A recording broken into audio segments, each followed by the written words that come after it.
Chapter 213. The chaos in Yunxiang mercenary group shocked the 6 members of Child Elite Group. For a level 5 guild like reigning the 4 seas with 750 members, it was impossible for 750 people to recognize each other. However, guilds had guild badges that could not be faked. As long as they wore the badge during group PK, they would not kill the wrong person.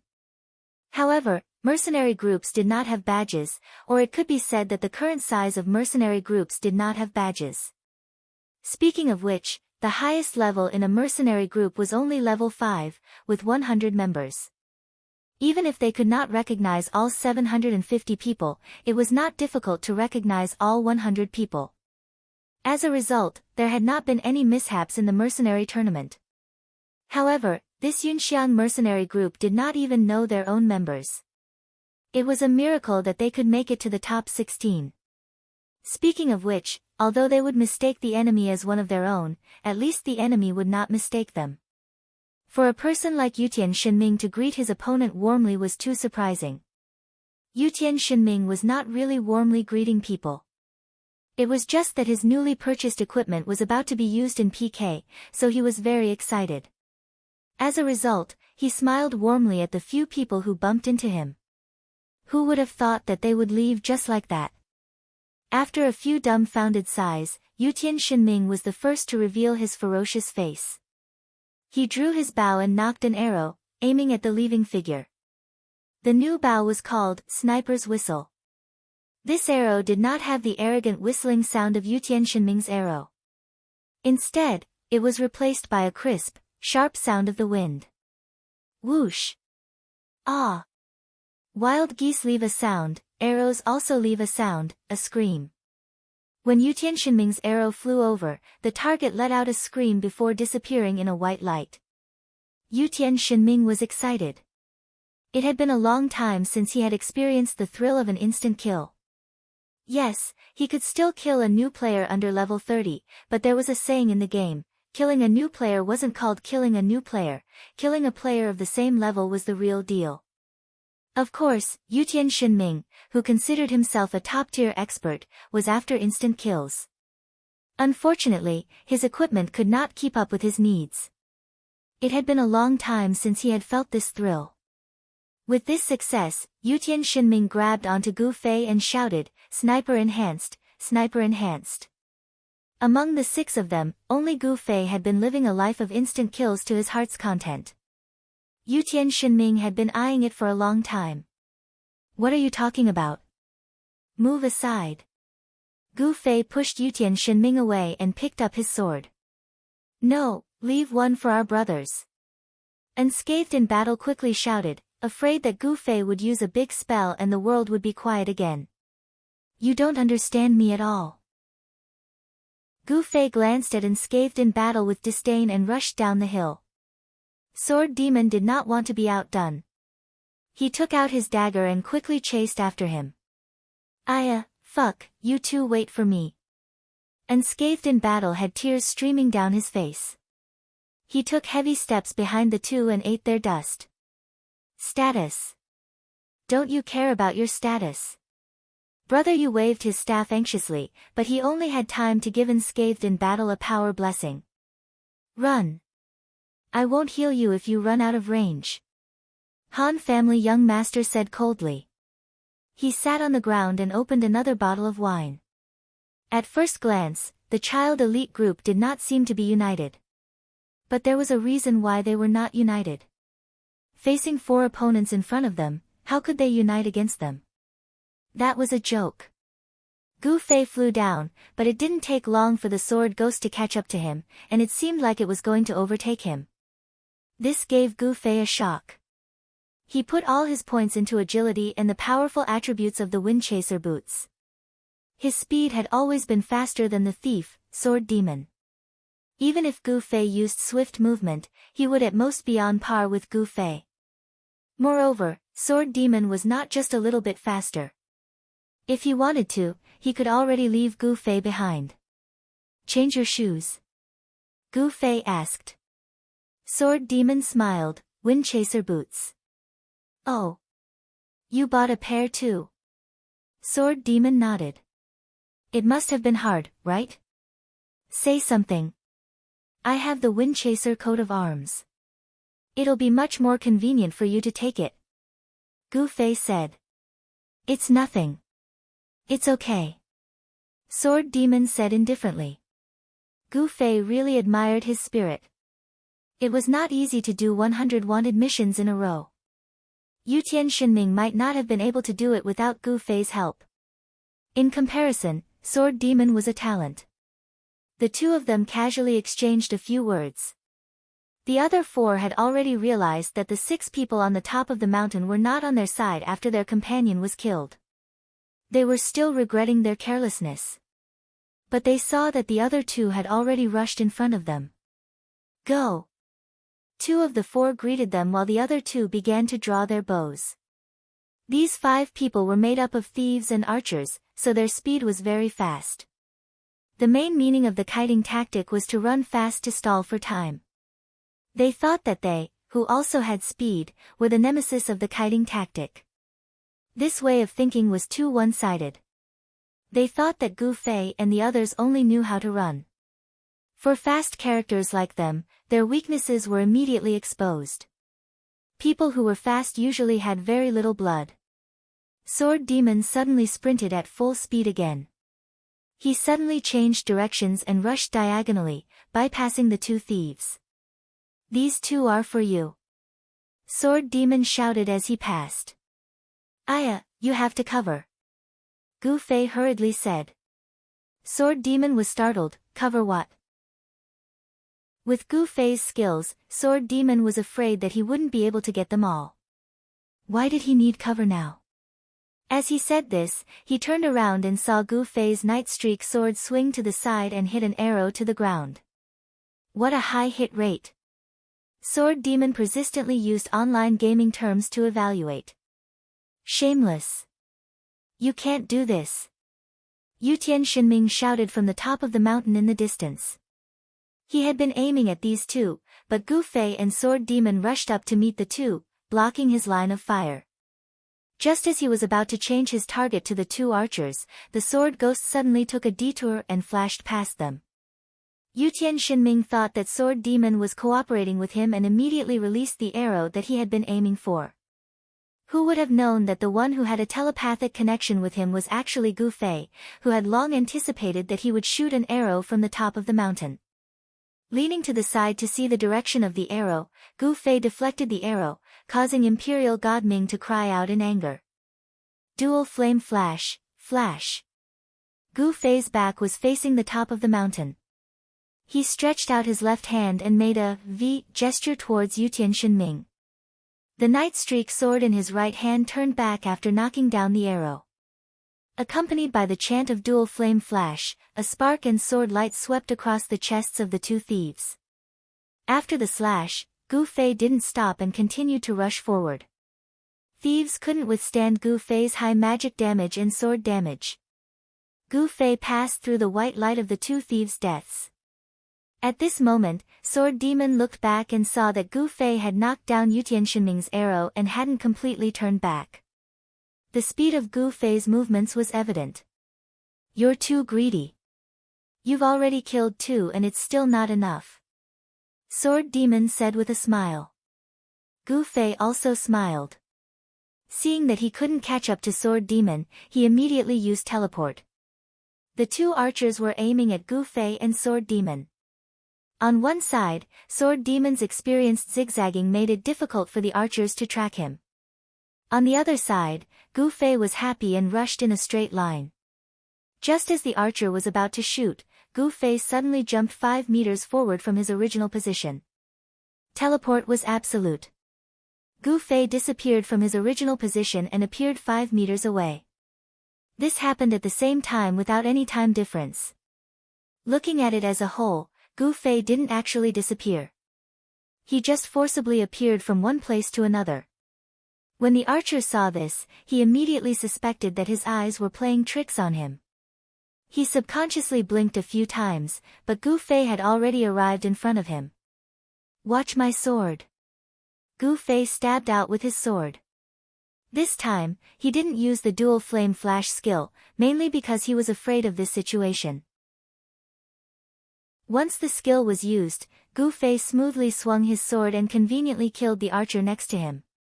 That way, Sword Demon would have run all the way here for nothing.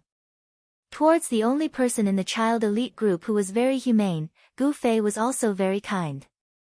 Sword Demon also rushed in front of the archer at this time. 8 out of 10 archers were out of their wits when they were closed in. Sword Demon didn't stop. With a turn of his body, he had already circled behind the archer and released a backstab.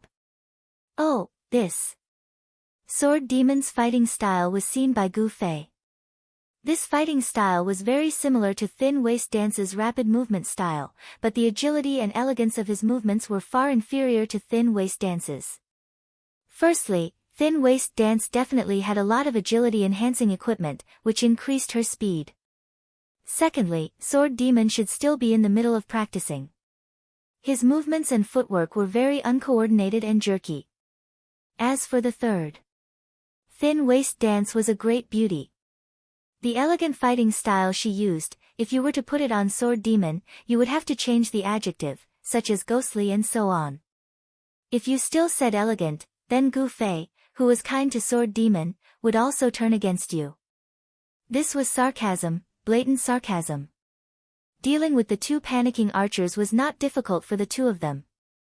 Gu Fei, who was a little slow, even modestly let the Sword Demon take care of the archer who was still breathing. Sword Demon didn't hesitate and took care of it with a slash of his sword. Unscathed in battle, who was a few meters away, let out an unyielding roar. Yutian Shinming was also spamming in the mercenary channel, Qianli is shameless, Qianli is shameless. Points are going to be deducted, points are going to be deducted. Sorry, I didn't see it. Sword Demon replied faintly and smiled at Gu Fei. He had just accepted a favor from Gu Fei, and now, he had repaid it. Among Yutian Shinming spamming, Han Family Young Master dropped this sentence weekly, there's a group coming from 278,345. Go and take care of them. Chapter 214. Child Elite Group had already eliminated 5 of their opponents, leading 5-0. However, Yunxiang Mercenary Group was still running around the map like headless chickens. Almost no one recognized the 5 who had died. As the group leader, Yunxiang asked around in the guild channel. In the end, the 5 who had died were in a bad mood, so they simply ignored her. Child Elite Group easily grasped the initiative. It was 6 against 10, but it was as easy as cleaning up the battlefield. The 6 of them wandered around the map casually, eliminating any opponents they encountered. Cloud Aid Mercenary Group had many factions, and the largest group they had was no more than 11 people. It was enough to deal with a 6-man team, but their opponents were a group of top in-game experts. Moreover, there was Gu Fei, who was beyond the capabilities of in-game players. He was like a superhuman with superhuman abilities. Child Elite Group wasn't afraid of this kind of confrontation. Support classes like Han Family Young Master didn't have much of a chance to show off. The group of people wiped out their opponents one by one without suffering any injuries. The young master of the Han family didn't use his recovery spell many times, but he did chug down bottle after bottle of wine. No one doubted his alcohol tolerance at first, but they began to doubt the capacity of his stomach. Their initial conclusion was that there was a flaw in the game system. In comparison, Unscathed in Battle was the most depressed of the 6. He, Gu Fei, Sword Demon, and Yutian Shinming were the main firepower to kill the enemy. However, he didn't have the ability to attack from a distance, and he wasn't as fast as Gu Fei and Sword Demon in close combat. By the time he got close, Gu Fei and Sword Demon would have already taken care of them. After a period of time, the number of Yunxiang Mercenary Group members had decreased to 30. 50 of them had already been eliminated by Child Elite Group one by one. Unscathed in Battle had only gotten 2 points. The one who took up the majority was naturally Gu Fei. Gu Fei's strength, Sword Demon's determination, Yutian Shinming's attacks, Brother Yu's buffs, Han family young master walking at the back of the team lazily with a bottle of alcohol, and unscathed in battle's depressed roar formed the main scene of child elite group fighting together. Due to the decrease in numbers, the young master elite group that was strolling around the map had not met any opponents in a while. They weren't in a hurry. With an absolute lead of 50-0, if they used kiting tactics, they would definitely win against the 30 opponents. However, since the opponents were so scattered, everyone naturally spared no effort to gain points. I haven't seen anyone in a long time. Yutian Shinming, who had the eagle eye skill, served as the child elite group scout. As he walked, he turned his head around. Relying on the advantage of this skill and attack range, this guy was very irresponsible. The moment he discovered the enemy, he didn't tell his teammates. Instead, he secretly shot a couple of arrows to see if he could get points. Gu Fei and Sword Demon had also learned their lesson. Listening to Yutian Shinming's mouth was unreliable, but as long as he raised his hand and knocked an arrow, then there was enemy information. Ah! Han family young master suddenly exclaimed. There's no more alcohol. Han family young master said regretfully after his right hand fumbled in his pocket for a long time. It's time for the final battle. Han family young master said. Oh. The 5 of them didn't understand. Han family young master turned around and looked. I threw all the empty bottles along the way. If they really wanted to find us, they would have met us long ago. Just like those guys before, these 30 people haven't shown themselves yet. It looks like they're preparing to explode in unity at the final stage.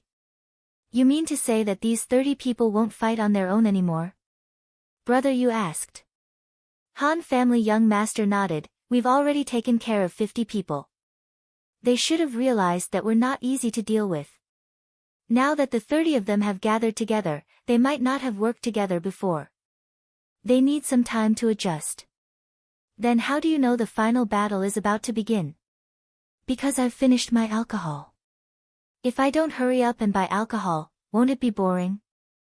Han family young master said. TCH. The others looked at him in disdain. How do we deal with the 30 people gathered together? Brother Yu asked. Surround them. Gu Fei waved the dark night streamer in his hand and shouted passionately. This jet-black longsword was stained with the white light of the sacrifice of the most enemies tonight. That's quite a heroic method. Brother Yu gave a simple evaluation. His gaze had already turned to the others, mainly towards Han family young master. Surround them. Oh, that's not a bad idea. Han family young master actually expressed his approval. Brother Yu's eyes almost popped out, so there are times when you get drunk too. After saying this, he looked towards the others. Sword Demon, Yutian Shinming, and Unscathed in Battle were all rubbing their palms together. They had expressions of wanting to do something big, especially Unscathed in Battle. Damn, I'll definitely get some points this time. Hey, can you do it? We're talking about 30 people. Brother Yu said. In terms of actual combat, Brother Yu really lacks experience. You're not even as experienced as Qianli, that newbie. Yutian Shinming said as he wiped his bow. That expression, that stance. If you've seen some killer movies before, please imagine the scene of the killer taking out the parts of his sniper rifle from its case and carefully assembling them together. At this moment, that was exactly what Yutian Shinming looked like. Gu Fei had a calm smile on his face. He pointed at himself and said, killing people, a professional. No problem, Brother Yu. You're too cautious. In the end, it was Sword Demon's consolation that was the most effective. From the eyes of this honest and reliable person, Brother Yu obtained the ultimate confidence. Oh. Over there, are they coming? Han family young master pointed in a certain direction. There wasn't anyone in that direction, but there was a faint dusty air. Yutian Shinming blinked his eagle eyes, that he was proud of, and pretended to look for a long time. It seems like someone is coming. Let's go. Everyone held their weapons and went forward. Qianli, you go to the 9 o'clock direction. Sword Demon, go to the 12 o'clock direction. While you're at it, lead the way for Yutian and lead him to the 3 o'clock direction. Wu Shang, brother Yu, the three of us will go to the 6 o'clock direction. Han family young master had a plan. Gu Fei and the other two quickly ran in the direction that Han family young master had indicated. Brother Yu, give me life blessing later. When the enemy's figure appeared in his line of sight, Unscathed in Battle put on a serious face and said to Brother Yu in a deep voice. Okay. Brother Yu nodded. From a support perspective, the quality of an expert knight was actually higher than that of a priest. In the parallel world, each character could only receive one type of blessing at a time. Even though any type of blessing could be considered a form of enhancement, many of the participants didn't even know which type of blessing they needed the most right now and which type of blessing could increase their combat strength the most. As an outsider knight, it was even more difficult to determine this point. Speaking of which, they really needed people like Brother Yu who had an understanding of various classes and equipment. However, to become a top expert, just understanding was far from enough. They needed to be proficient in everything. With such harsh requirements, no one in the knight class dared to claim to be the top. The service industry really wasn't that easy to work in. However, in a small group like the child elite group, everyone was an elite. For experts like Unscathed in Battle and Yutian Shinming, they wouldn't be unable to answer which type of blessing would be the most helpful to them at any time. Everyone would report to Brother Yu what type of blessing they wanted. Brother Yu was still able to handle it. Right now, he only specialized in Unscathed in Battle. This could practically reach the highest realm of a knight, changing his status at any time. Simply put, when a warrior slashed out with his sword, his body would be blessed with strength. When someone's attack was about to hit him, he would be blessed with endurance. When the attack was a magic, he would be blessed with spirit. This was the ideal situation that existed on paper. It was impossible to achieve this level of detail.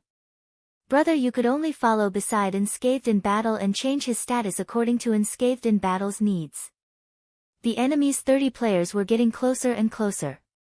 Seeing the three fellows in front of them actually charging forward with the same imposing manner as them, they were quite surprised.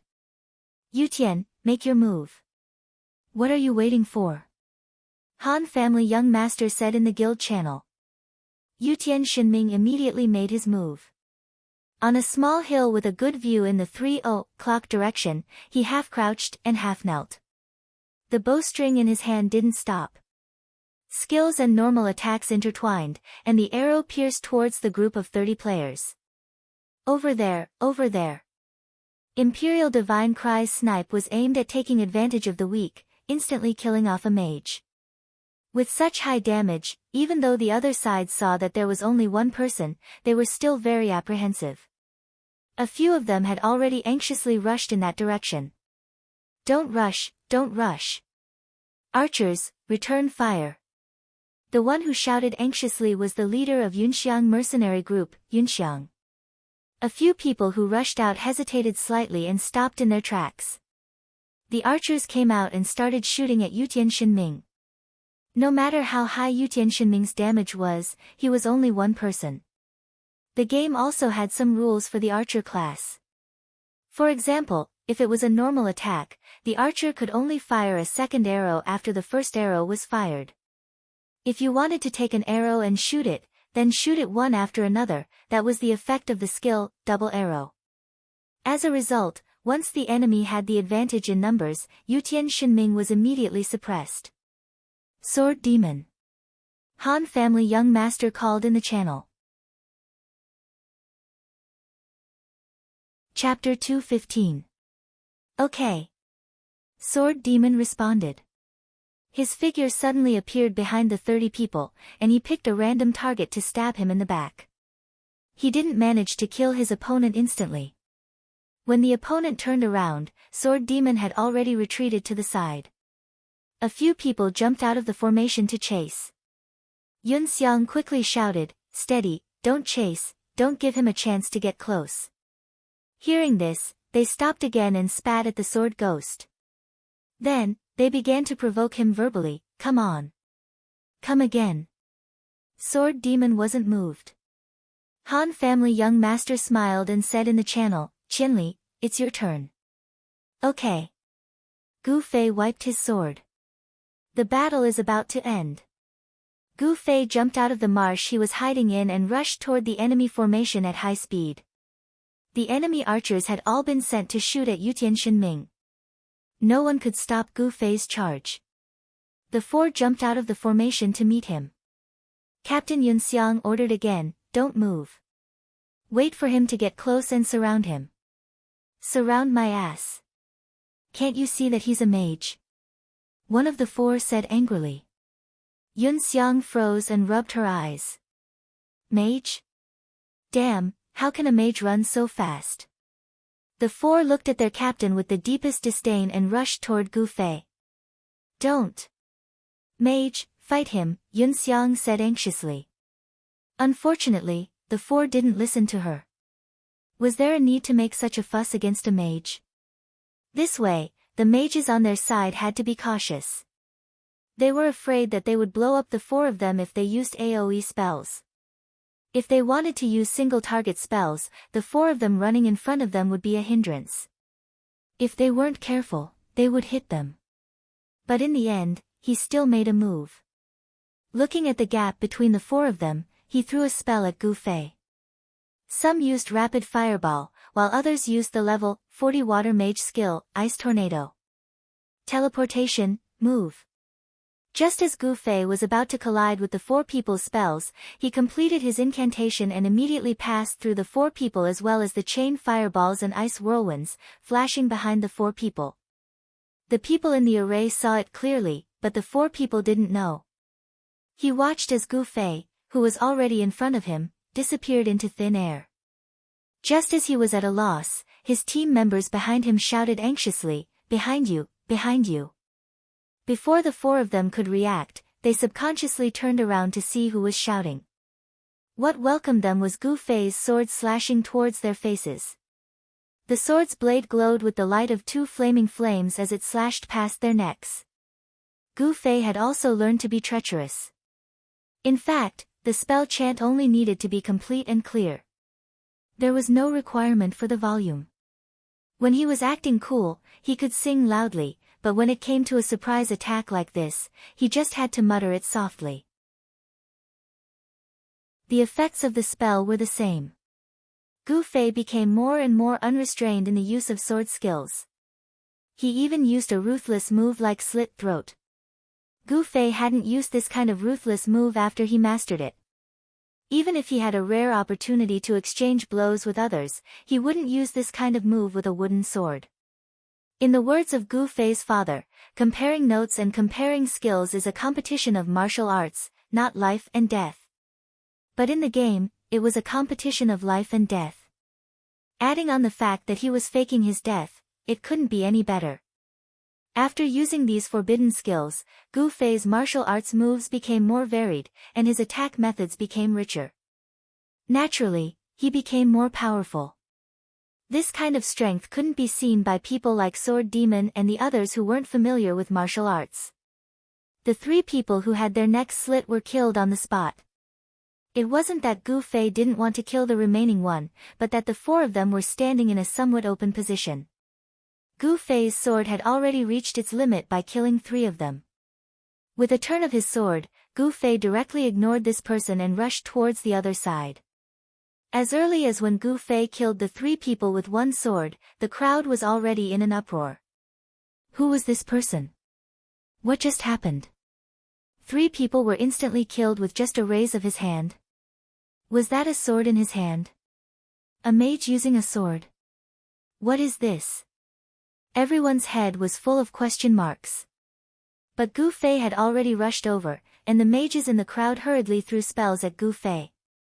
Gu Fei swung his sword as he ran. Sword light flashed, and the small fireballs that chased after him were all blown up by him. In the midst of the red flames, Gu Fei dodged powerful spells like chain fireballs and rushed over without slowing down at all. Use AoE spells. Yunxiang shouted anxiously. What kind of AoE spells are you going to use? He's so fast, how can you hit him with AoE spells? The mages roared at Yunxiang in dissatisfaction. Just as they were at a loss, Sword Demon's stealth cooldown ended, and he disappeared again in front of everyone's eyes. Ah! The few people in charge of monitoring Sword Demon panicked and hurriedly shouted, "Mages, come over quickly. The thief is in stealth." "I'm busy." The mages were busy attacking Gu Fei and didn't have the mind to care about them. MLGB. He didn't let us go just now, and now he's in stealth again. What should we do? A few people roared at Yunxiang. As they spoke, a white light flashed in the archer lineup. Yutian Shinming only had the ability to kill instantly with snipe. Unfortunately, he could only shoot one arrow every 45 seconds, and this kind of powerful skill required a lot of time to cast.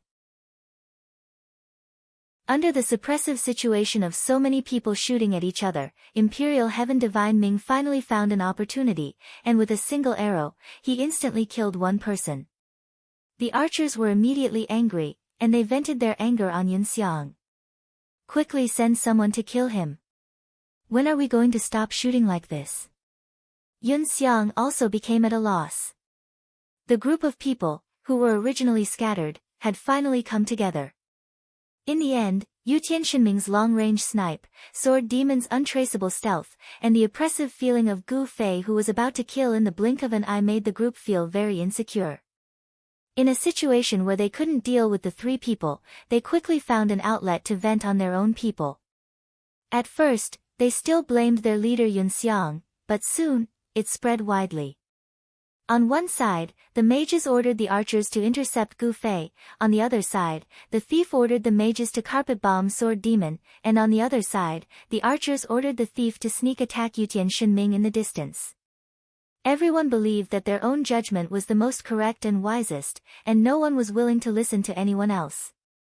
In the chaotic dispute, the fiercest summoner, the thief, was fiercely stabbed by Sword Demon at close range. The archer who shouted the fiercest was shot in the head by Yutian Shinming, and Gu Fei had already rushed to the front, stabbing a group of mages who didn't know what to do when someone got close to them.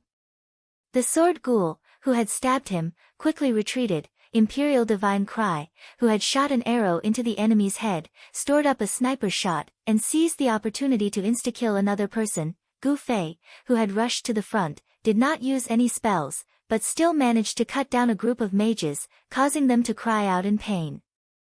"Warriors! Warriors, come quickly, where the fuck are you all?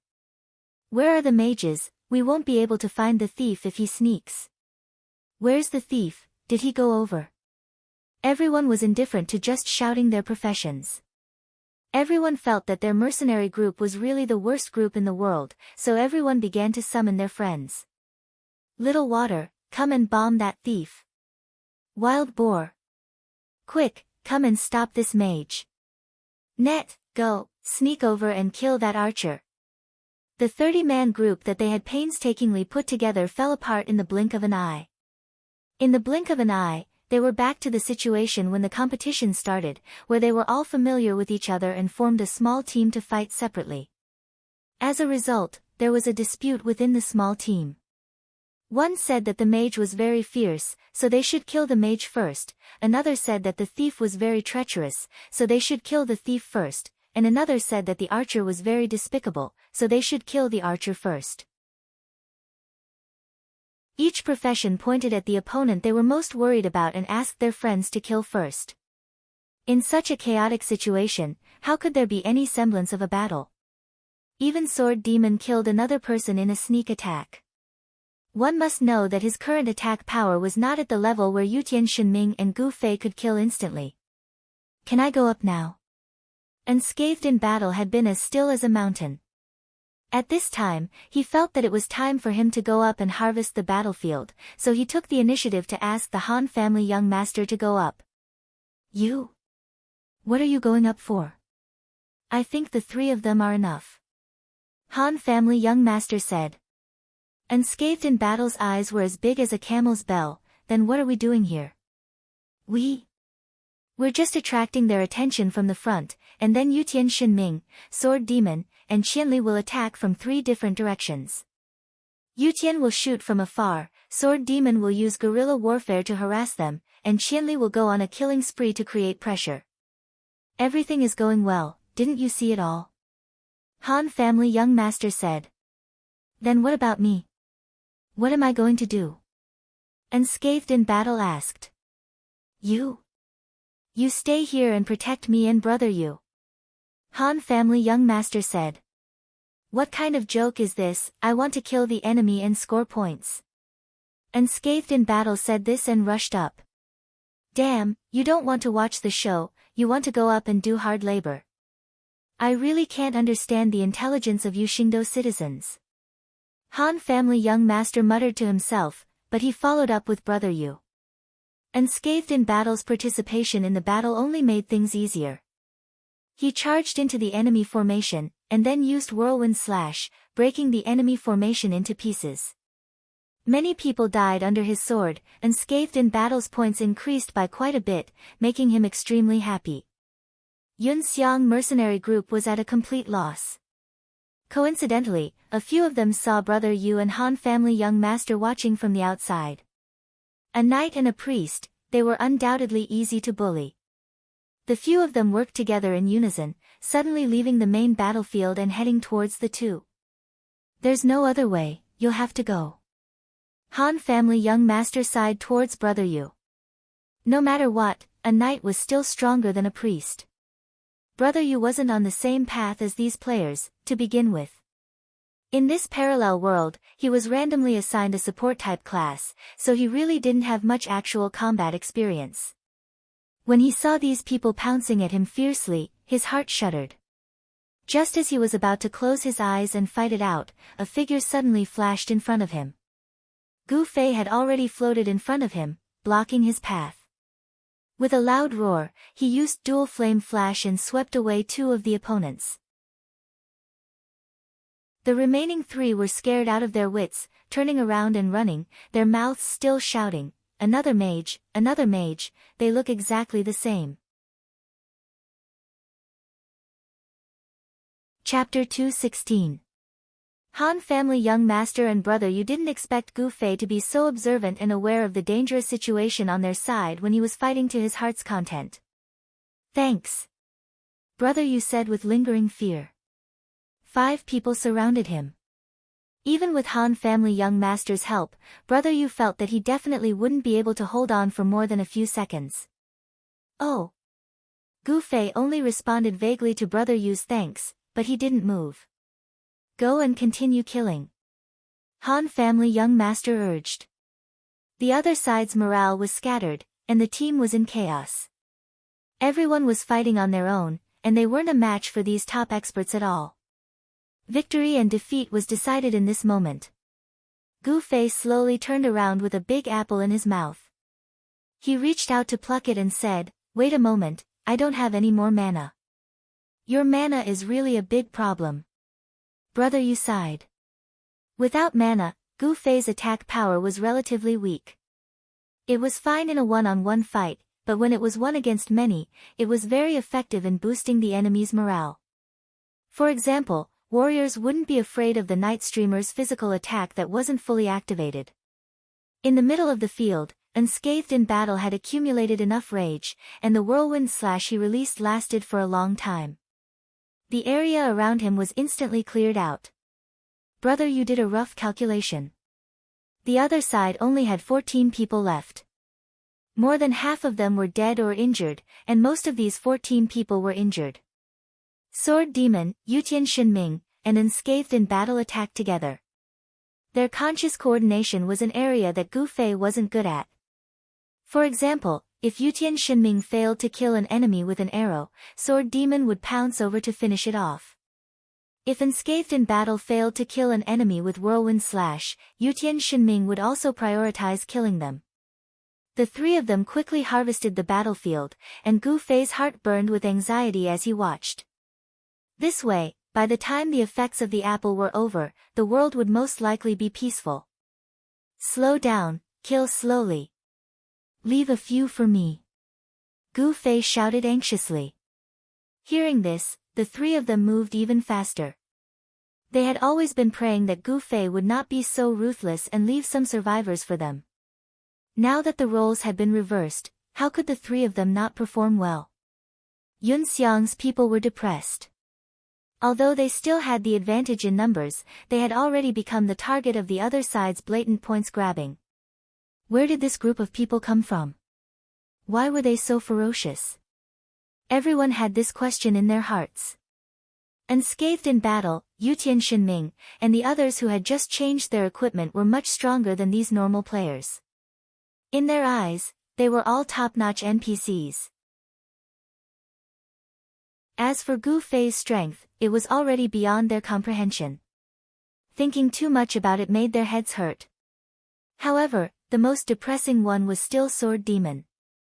Sword Demon did not get that bucket of gold. His equipment was not as good as Unscathed in Battle and Yutian Shinming, but he fully utilized his speed advantage.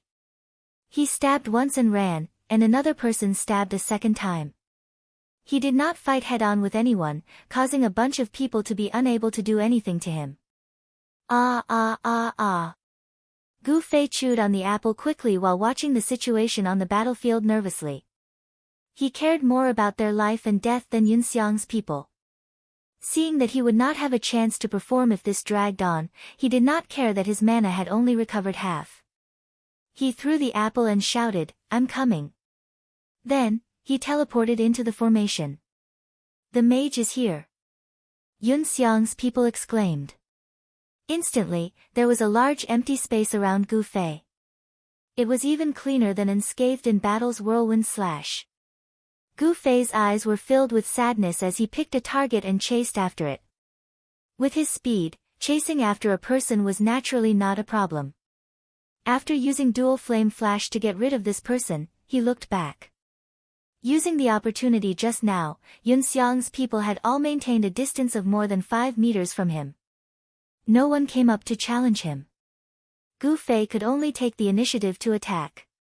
When those people saw Gu Fei charging over, they all retreated, ignoring Unscathed in Battle and Sword Demon who were fighting. "What are you doing?" Unscathed in Battle said to Gu Fei in dissatisfaction. At this time, the enemy had the intention to retreat. However, chasing wasn't Unscathed in Battle's strong suit. It was obvious that what he could get from here would be extremely limited. "Chase!" Gu Fei ignored him and chased with Sword Demon, one on the left and one on the right. "I knew it." Unscathed in Battle gloomily clattered behind. The slower enemies in front had already been taken care of by Gu Fei and Sword Demon. As expected, he couldn't get a single one. Yun Xiang's guild had 10 people left, including the leader, Yun Xiang. Now that things had reached this stage, everyone finally stopped their pointless arguments and became united against a common enemy. When Yun Xiang, as a mage, turned around and released an ice whirlwind to block Gu Fei and Sword Demon's momentum, the other two mages followed suit and controlled the ice whirlwind to chase after the two. "Archers, tracking arrows!" Yun Xiang shouted. To be able to escape to this point, the fast professions naturally had priority. There were still 2 archers left.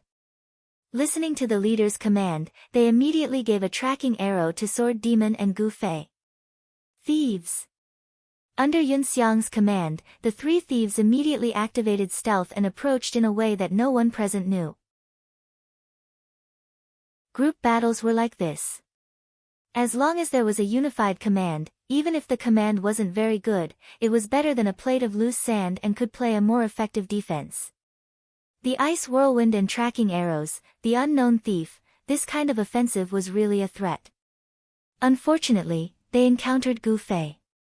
He raised his hand and shot down the tracking arrow, but the swaying ice whirlwind in front of him continued to block Gu Fei's advance. Use teleportation to travel. Unfortunately, Gu Fei didn't have enough mana at this time. But he still had another spell, a spell that he hadn't used in actual PK. Gu Fei raised his sword, pointed at an opposing mage, and chanted, "Lightning, descend." A bolt of lightning descended from the sky, charring the mage on the spot, and he died. Gu Fei's high mana damage wasn't fake, and the remaining people on Yun Xiang's side were mostly injured. They couldn't withstand any of Gu Fei's spells. At the same time the spell was cast, Gu Fei had already rushed out and crashed into the ice whirlwind in front of him. After a mage died, the spells he chanted would immediately lose their power. Gu Fei knew this rule. Sure enough, when the mage turned into a white light, the ice whirlwind also instantly turned into a gust of wind. Gu Fei passed through this gap and instantly arrived in front of the few of them. Unfortunately, Gu Fei didn't have any mana at this time, but the normal attack of the Night Stream Sword quickly interrupted the other two mages' control of the ice whirlwind. Sword Demon, who was entangled by it, immediately got rid of it and quickly rushed over. As for the tracking arrow that attacked him, Sword Demon didn't care at all. If a skill like tracking arrow could kill people instantly, it would be too overpowered. Be careful, there's a rogue watching you. Gu Fei reminded Sword Demon. There were a total of 3 rogues in stealth. Gu Fei could feel that 2 of them had their attention on him, so the other one was naturally on Sword Demon. Unscathed in battle, who was rushing over. There shouldn't be any rogues who would have the idea of fighting a warrior alone. Sword Demon smiled and suddenly stopped attacking. He took 2 steps back and immediately activated Stealth. Damn! Gu Fei immediately felt the attention of the 3 rogues on him, and one of them was already behind him. After Gu Fei cut an arrow from the archer on the side, he turned around and kicked. Rogues in stealth could be said to be the most unvigilant because the anti-stealth skill had not been released yet.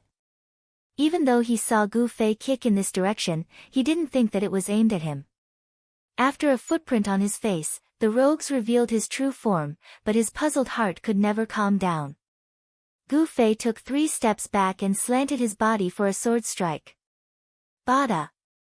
The rogue who was stabbed was so shocked that he threw his dagger to the ground. Gu Fei changed direction and rushed to the 3rd person. This time, the rogue in stealth saw Gu Fei walking in his direction and seemed to have realized something. With an expression of disbelief, he gradually revealed his body. He was so shocked that he forgot to attack quickly. The skill's time was up.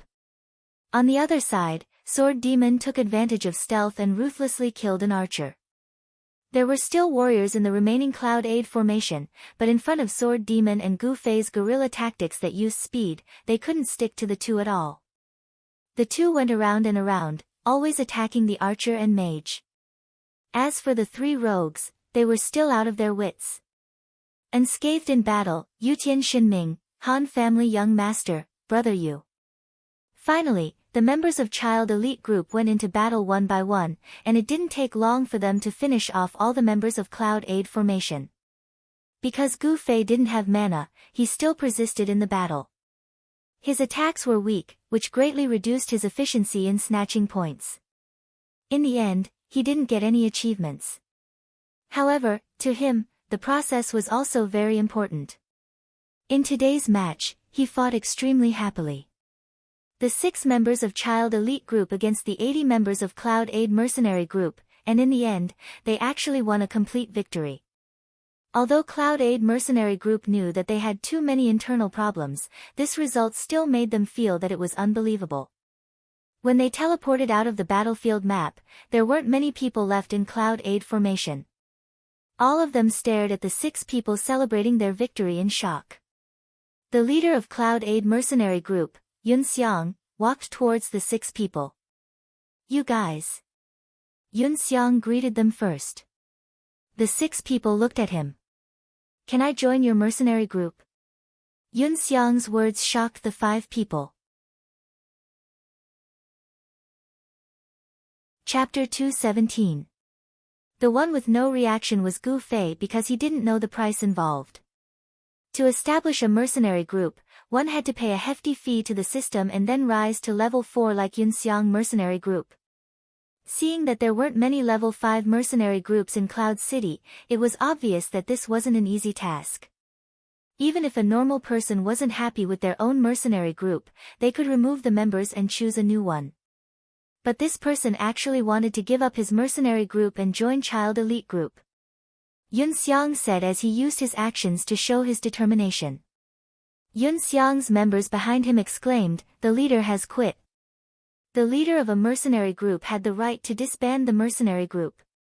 Yun Xiang wasn't that unkind, he just quit. After the leader quit, the vice leader would automatically take over the position of leader. Yun Xiang's people exclaimed this fact and Gu Fei and the others heard it. They all turned to look at Han family young master, who is our vice leader. 6 people, why would we need a vice leader?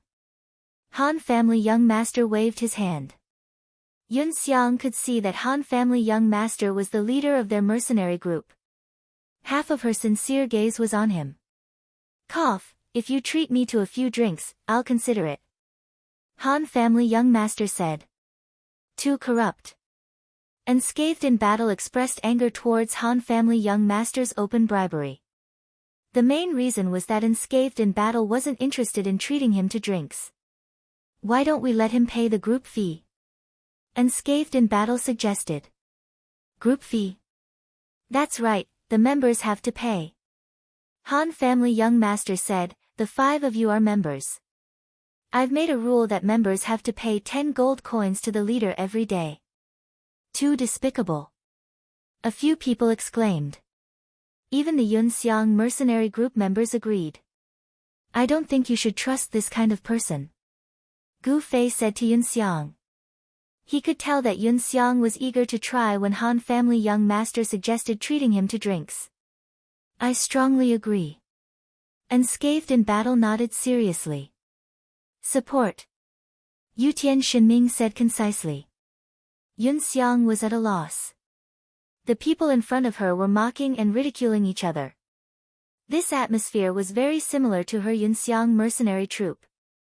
They were just a small mercenary troop of 6 people. When Yun Xiang mercenary troop had 6 people, the atmosphere was much more harmonious. Yun Xiang watched as the 6 people walked further and further away amidst their quarrels. Oh. Let's observe a bit more before deciding. Yun Xiang made a plan in her heart and did not rush to chase after him. She turned back to look at her former companions who were still standing beside the teleportation array. Ugh, perhaps he had never treated me as a partner. Yun Xiang smiled bitterly. She did not say goodbye to those people and left silently. Actually, we do need a mage. Brother Yu suddenly said after walking for a distance. Gu Fei did not say anything. He knew that he was not a qualified mage. Although his spells were very powerful, he would have to eat fruit after using 3 to 5 spells. This shortcoming was too big of an impact. That mage's skills are quite average. Yutian Shinming said. Ugh, his equipment is also quite average. Brother Yu had to admit. His commanding skills are alright, but he's still too far from me. More importantly, he's not as handsome as me. Han family young master said. The few of them completely ignored his words. In summary, he doesn't fit the principles of us elites. Han family young master said in the end. We don't have that many elites. Elites also need to be trained. Sword Demon said lightly. Let's wait and see. It's not like we're lacking people right now. Han family young master said lazily. It was obvious that he was not very enthusiastic about adding new members. As for the others, they were just discussing the matter as it stood. From Han family young master's leadership style, everyone had no interest in developing the child elite group. They just treated it as an entertainment business. These veteran experts paid more attention to their personal reputation, and from the looks of it, their current development wasn't ideal. The halo of the strongest expert in the parallel world was occupied by the 5 roaches, and these fellows were squatting in the Prince elite group, pretending to be pigs to eat tigers. Needless to say, this was quite a unique experience. Today's battle was very satisfying. Everyone stopped talking about personal matters and started talking about the war. Unscathed in battle waved his arms. He really did not have many opportunities to get points from these people. But in this way, wouldn't your previous plans be in vain? Brother Yu was always worried. Han family young master smiled lightly. The goal of winning is to make a name for ourselves. Right now, we're already famous enough. After today's battle, the mercenary groups that meet us in the future will definitely not know what to do. It's interesting just thinking about it. Everything was as Han family young master had predicted. Child Elite Group won another round and advanced into the top 8. No mercenary group would treat Child Elite Group's results as luck. Especially the battle with Yunxiang Mercenary Group yesterday. No matter how big the internal problems of Yunxiang Mercenary Group were, they managed to take down 80 of their opponents without any injuries. This strength was even more shocking than kiting. Yunxiang Mercenary Group's members were very diverse. They came from many guilds in Cloud City. Therefore, the terror of Child Elite Group in that battle was also spread to many guilds. Mages. Mages. Mages. Mages were always the hot topic. The players in Cloud City were a little confused. Why did the hot news in Cloud City always focus on mages since the game's open beta? Homicidal Maniac 27149 was a mage. The one who specialized in wanted missions everywhere was also a mage. The one who killed mages in seconds was the hot topic recently. Now there was a mage who moved left and right and was said to be able to clone himself. In the parallel world, the strongest class was actually a mage. Those who didn't choose a mage began to hesitate. Those who chose a mage began to have high fighting spirit. As for how to deal with Child Elite Group, most people didn't worry about it anymore. They had the same mentality as Han family young master, gloating as they watched the other 7 mercenary groups being badly battered.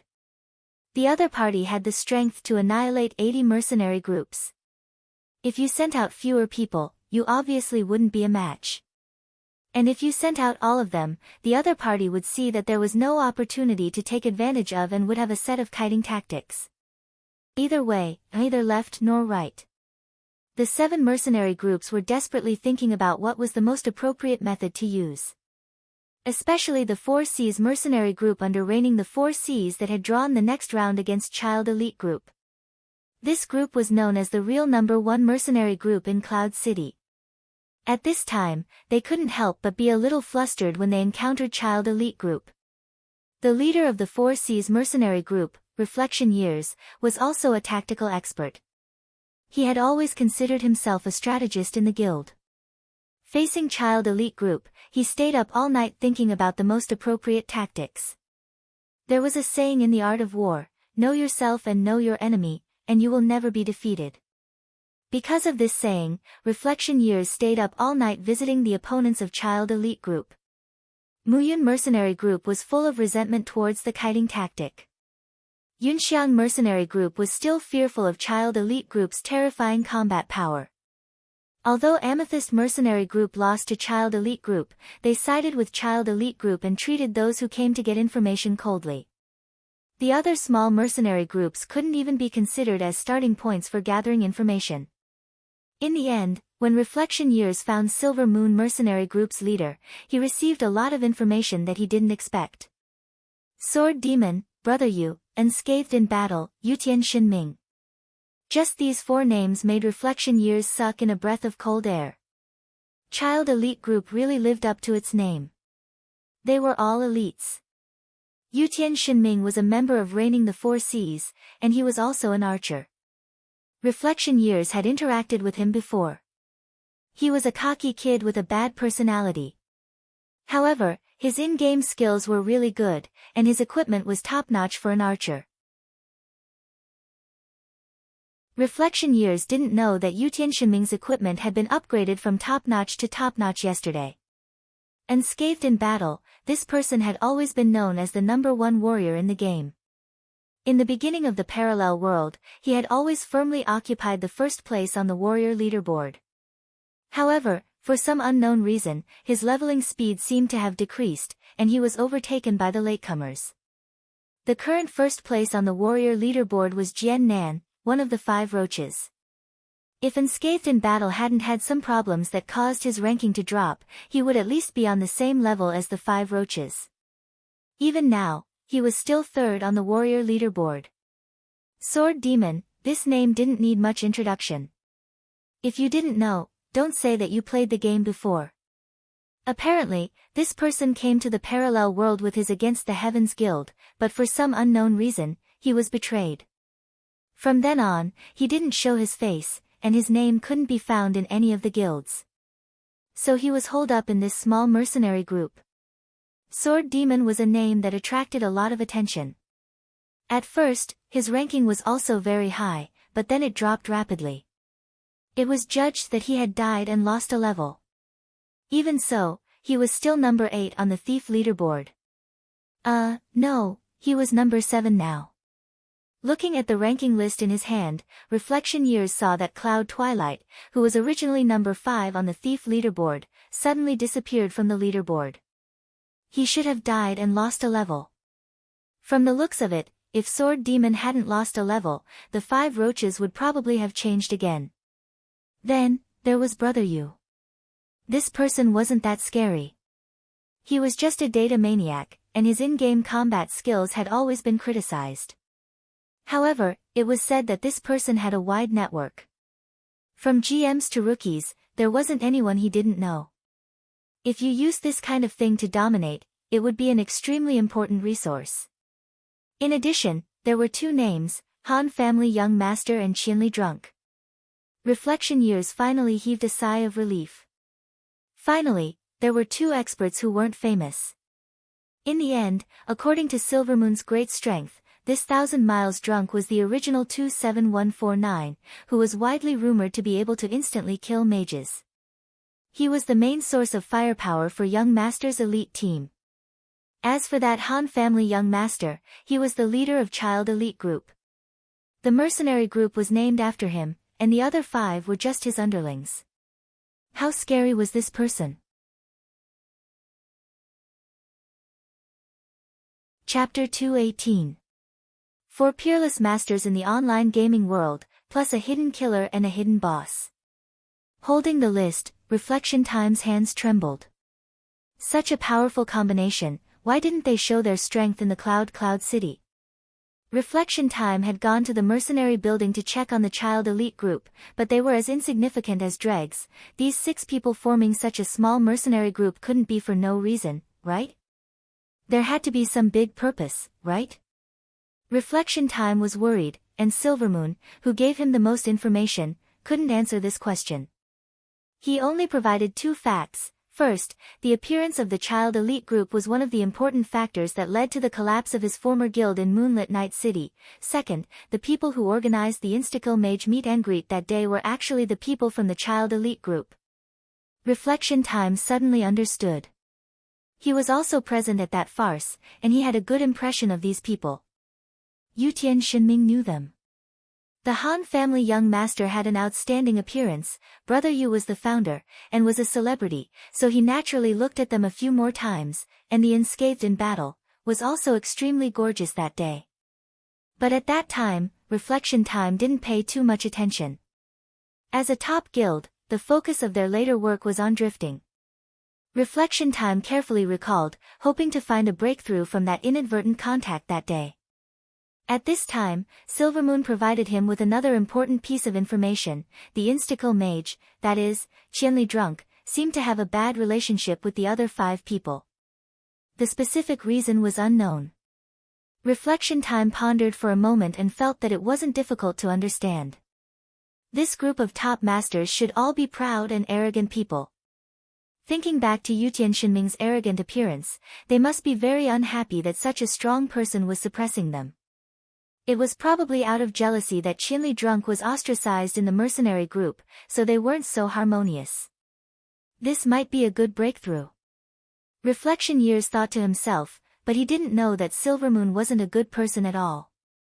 Other than knowing the name of the Child Elite group, how could Silvermoon be familiar with them?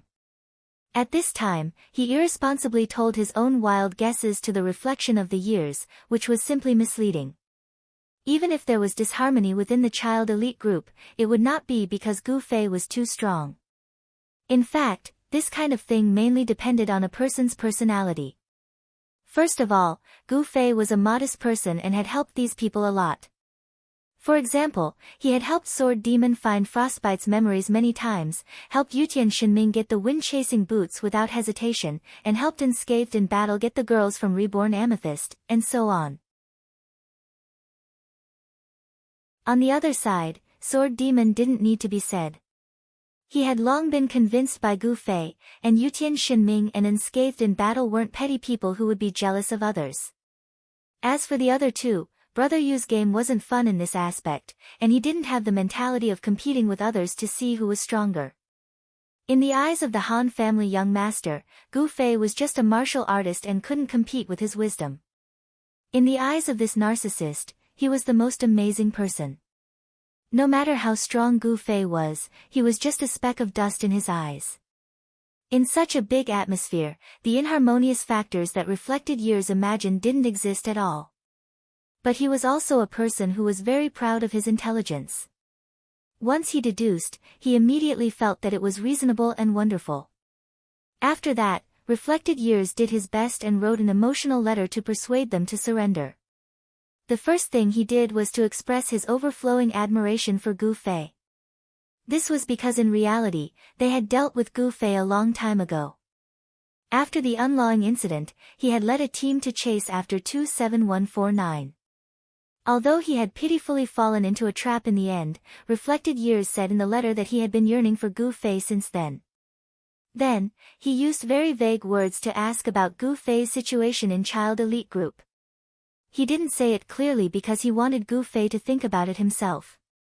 Looking back, he really admired his own language skills. Then, Reflected Years talked about life, talked about ideals, and pointed out that only big guilds and big mercenary groups were the best place for Gu Fei to return to. Finally, Reflected Years expressed his ardent hopes for Gu Fei and made a lot of promises that even he himself felt moved after reading. After throwing his proud work into the mailbox, Reflected Years finally felt like a stone had been lifted from his heart. From his point of view, the matter was already half done. As long as Gu Fei saw his letter, he would definitely reply. When the time came, he would arrange a place to meet. He would understand his feelings and move him with reason, starting from this match, and make him leave Child Elite Group. Without this main killer, although the 5-man Child Elite Group still had many experts, it was clearly not a concern. He would also be able to pull in a top expert for the guild, killing 2 birds with 1 stone. For a mere 6-man mercenary group, Reflected Years could be said to have schemed and racked his brains. But his starting point from the beginning was wrong, so how could he achieve the effect he expected? Moreover, there were still things that were far beyond his expectations happening. Today, Gu Fei had a lot of fans. He didn't pay attention when he went online yesterday, but when he went online today, he received a notification that he had 241 letters. Dumbfounded, Gu Fei hurriedly ran to the mailbox at the city gate. The mailbox was filled with stacks of letters labeled, Qianli gets drunk. Gu Fei pulled out a stack, and another stack appeared inside. He repeated this many times until he finished all 241 letters. What made him depressed was that if he put these letters in his pocket, each letter would take up an entire storage space. 241 letters wouldn't even be enough to fill up the rest. Helpless, Gu Fei could only carry this stack of nearly half a meter tall letters and carefully walk in the direction of Little Ray's bar. Oh my god! What's that? The passers-by on the road all looked over curiously. It's a letter. Gu Fei's forehead was full of sweat and he didn't have a hand to wipe it off, but he still answered for the crowd. Big brother, you haven't opened the mailbox since the open beta, right? Someone exclaimed. But there shouldn't be so many. Someone couldn't believe it. In the end, Gu Fei's answer made them collapse even more. Just these 2 days. The crowd was amazed again. He received so many letters in 2 days. How many friends did he have? Having so many friends was something to be envious of, no matter where you were. Under the crowd's complicated gaze, Gu Fei walked forward. In Little Ray's bar, Han family young master was drinking alone in a private room. Suddenly, Little Ray stretched out his hand and rolled up the curtain. Then, Gu Fei walked in carrying a stack of letters that was nearly half a meter tall. He had to tilt his head to one side to ensure a complete view. 241 letters. Gu Fei said as he threw the stack of letters on the table. In an instant, the entire table was covered. The response is so enthusiastic. Han family young master smiled. He had already guessed the origin of these letters. After Gu Fei was exposed, those guild leaders and group leaders who had designs on him couldn't contact him because Gu Fei didn't turn on the friend switch. Thus, they could only use the more primitive method of writing letters. The form and content of these letters were more or less the same. Gu Fei quickly read through 3 of them. A disappointed expression appeared on his face. Why are they all about this matter? Of course, Han family young master knew what he had seen. He sneered and said, "Then what did you think it would be? Is there no one who is unconvinced and wants to challenge me?" Gu Fei continued to flip through the letters. Han family young master was stunned. Could it be that this fellow had such evil intentions when he showed off his skills in the bar that day? Why did this fellow come up with an unexpected scheme again? At this time, Gu Fei had already opened the 5th letter. When he saw Han family young master in a daze, he chuckled and said, "If you have nothing to do, help me open them too." Han family young master indeed had nothing to do. Thus, he didn't refuse. After a sip of wine, he took a letter, tore it open, glanced at it, and threw it away. After a sip of wine, he took a letter, tore it open, glanced at it, and threw it away. He repeated this process. His efficiency was even higher than Gu Fei's. Hey! Be more careful. Be careful not to miss anything. Gu Fei was dissatisfied with Han family young master's perfunctory manner. Thus, Han family young master paid more attention. He looked at each letter twice and threw it away. Finally, the young master of the Han family took a 3rd look at a letter that was written in a superior style. He even flipped the envelope over and saw the name, Time Reflected. This name caused the Han clan's young master to be slightly startled. He then read the letter in detail and immediately read the small plan of the reflection of time in it. This fellow wanted to instigate Gu Fei to defect before the battle to reduce the risk of this battle. Han family young master couldn't help laughing.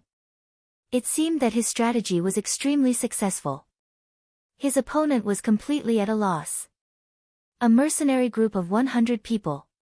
He actually played tricks on a mercenary group of 6 people. Moreover, he wanted to reduce the number of people on the other side. This was too funny. Originally, Han family young master didn't care much about the result of this round of competition. However, reflection of time's letter gave him a chance to beat him at his own game. Han family young master thought about the script in his mind. He took out a pen and paper and threw them to Gu Fei. "What are you doing?"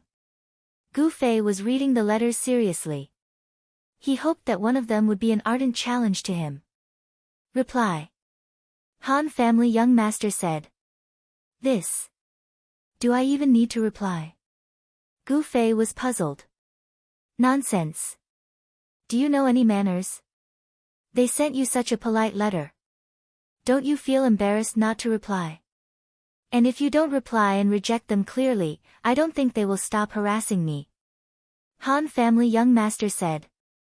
Oh. Gu Fei nodded. He felt that it was reasonable. This was because he had already seen quite a number of people's letters. There were 2 or 3 of them, and it was clear that they did not receive a response from the first one, so they sent another one in an attempt to attract Gu Fei's attention. Go back.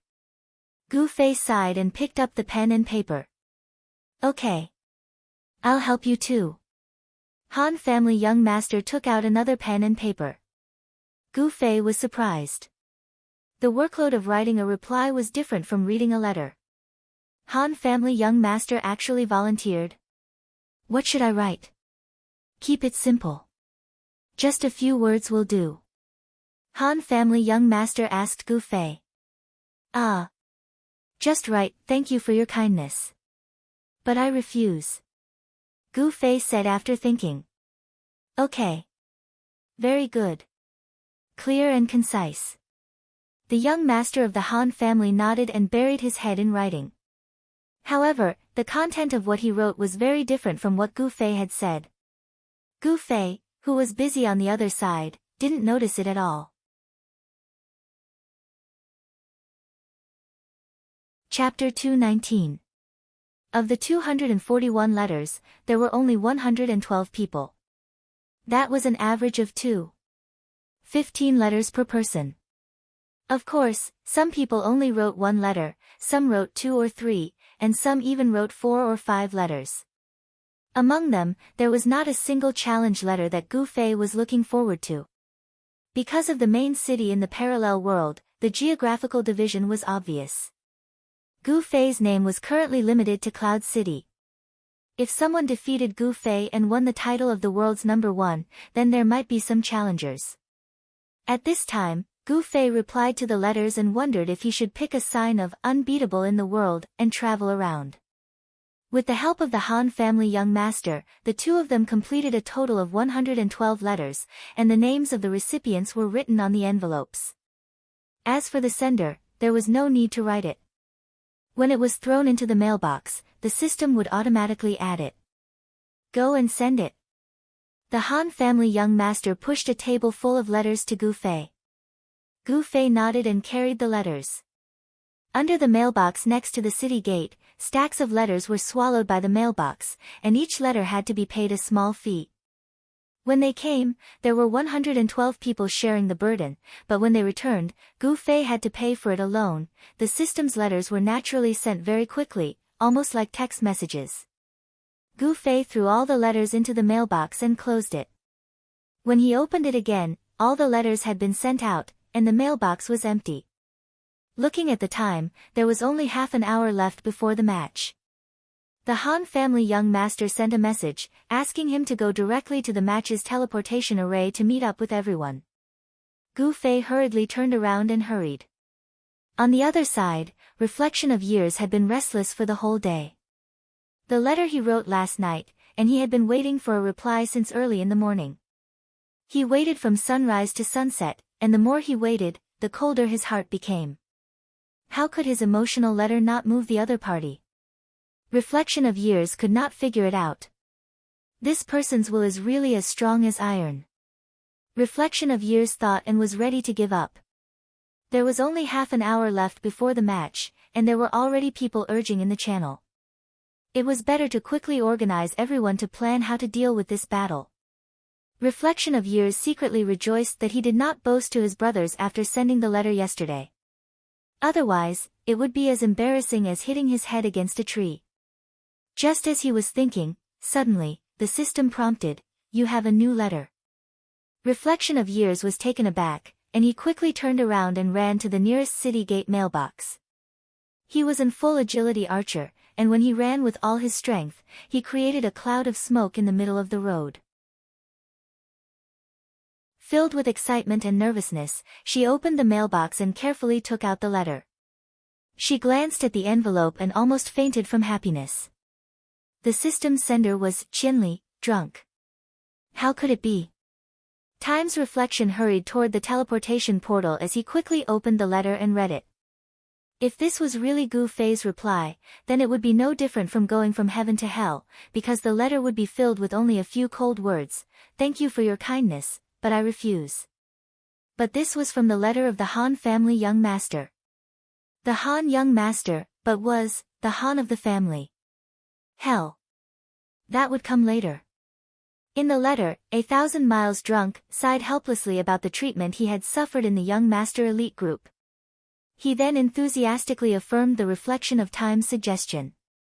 Then, he expressed his determination to forsake the darkness for the light with the spirit of, "If you are heartless, I will be unjust."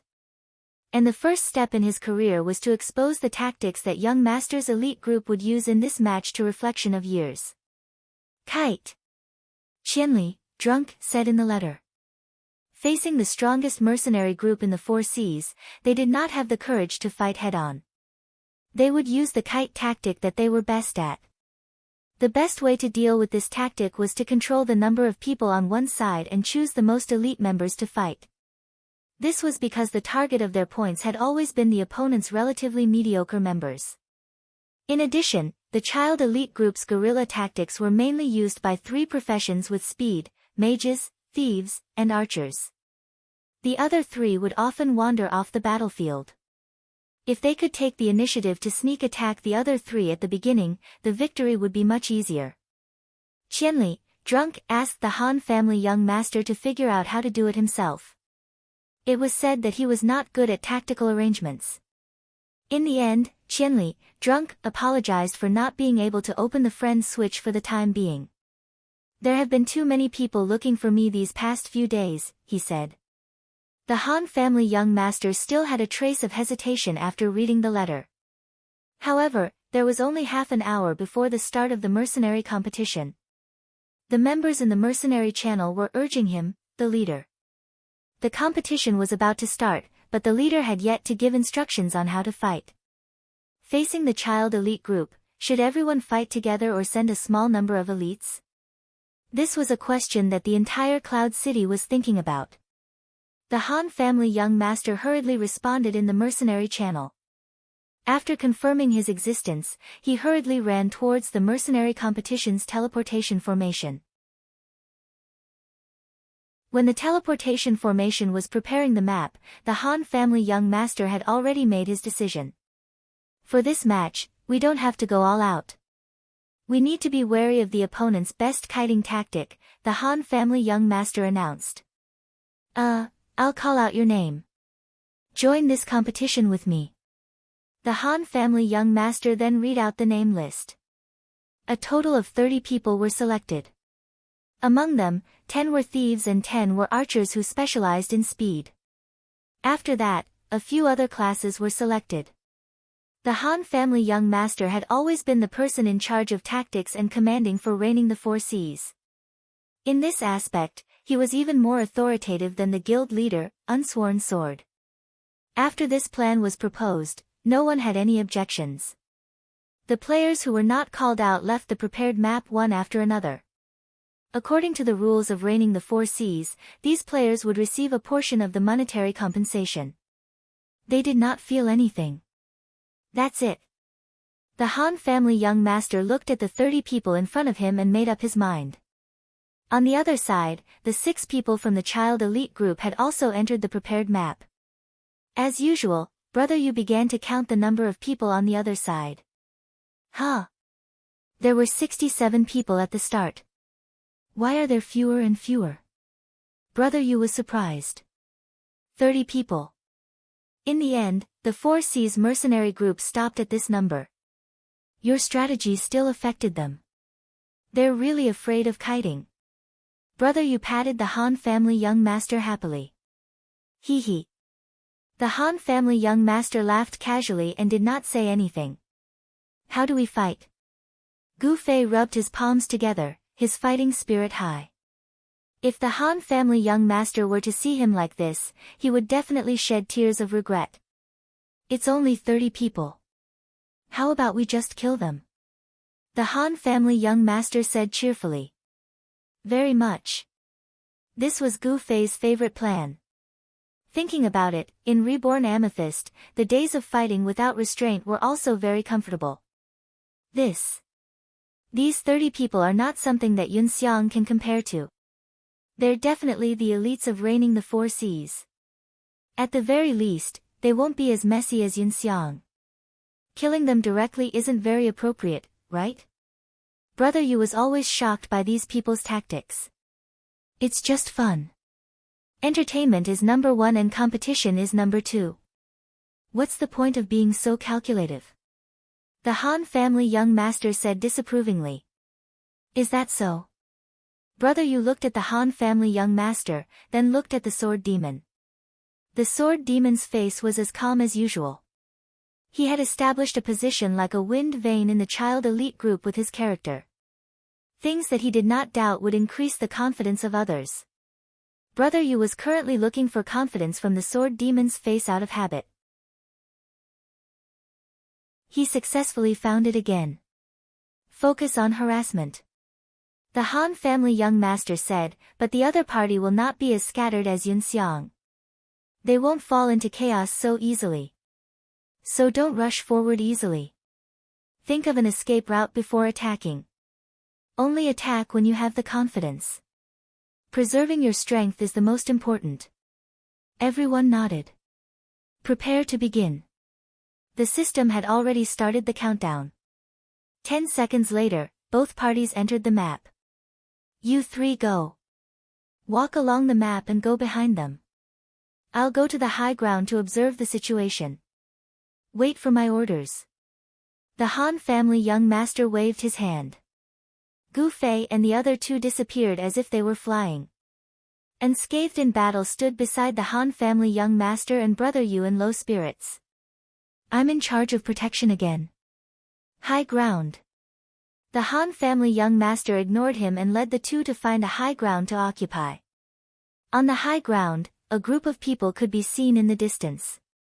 As for how many people there were, they couldn't see clearly due to the distance. How many people are there? Are all 30 of them here? Brother Yu looked at the group of people in confusion. He felt that the arrangement made by the Han family young master today was a little rash. Normally, everyone would go to the high ground to observe the situation of the enemy first before deciding on the route to attack. Why did he assign his own people to attack first? Sword Demon, move slightly towards the direction of 328,341. Qianli, move slightly towards the direction of 24,357. Yu Tian, move slightly towards the right. Damn, that's the left. Can't you differentiate the left and right? The Han family young master adjusted the route of the three of them in the mercenary channel. How is it? Gu Fei and the others asked in the mercenary channel after rushing for a while. They haven't moved yet. Don't be anxious. Let's compete with them in patience. The Han family young master said calmly. They should have seen us on this mountain, right? Why isn't there any movement? Brother Yu was confused. I think they've already ambushed us. The Han family young master said calmly. As soon as he finished his sentence, a gust of wind blew past the three of them. A few arrows whistled past them. They're fast. The Han family young master sneered as he cast a healing spell in advance. Although it was the same archer skill, because of the skill points and the attributes of the equipment, the range and speed of the arrows were different. These arrows were fired at different times, and the young master of the Han family had accurately grasped the time difference. His healing spells landed on Wushang's body. The arrows were indeed aimed at Unscathed in battle. Unfortunately, Unscathed in battle was wearing a new set of equipment and had a high defense. He also had the excellent healing spells from the Han family young master. As a result, his opponent failed to kill him instantly. The experienced Unscathed in battle turned around and took a few steps forward. He brandished his two swords and cast a whirlwind slash. As he had expected, it wasn't just the archers who had ambushed him.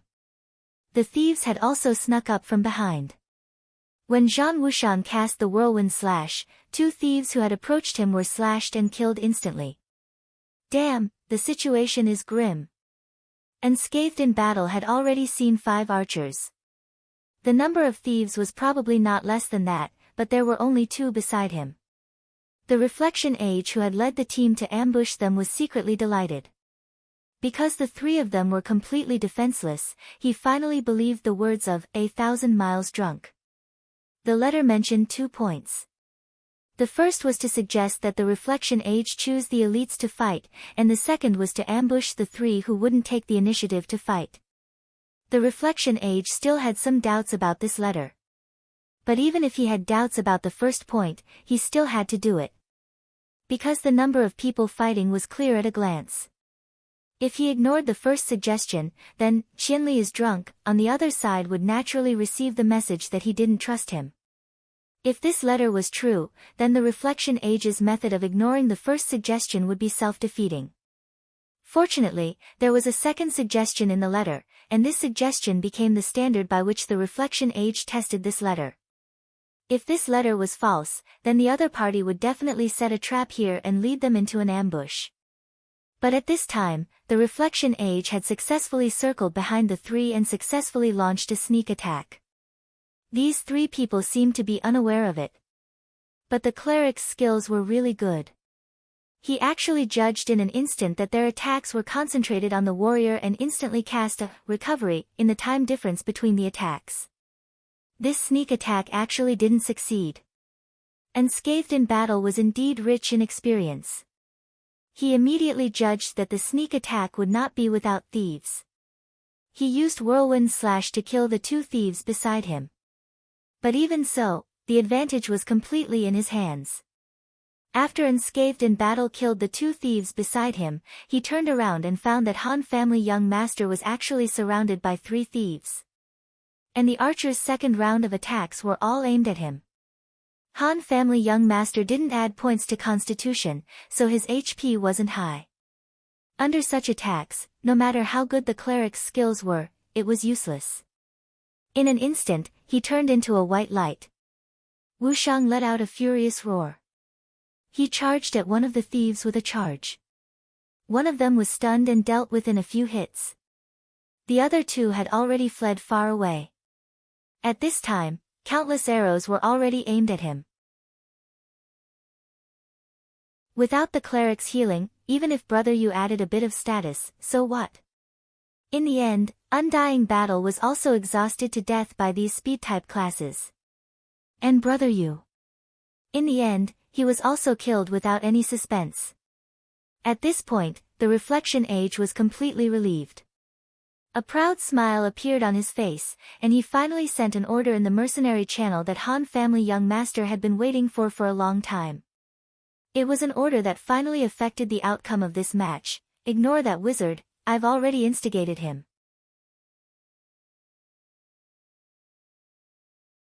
Chapter 220.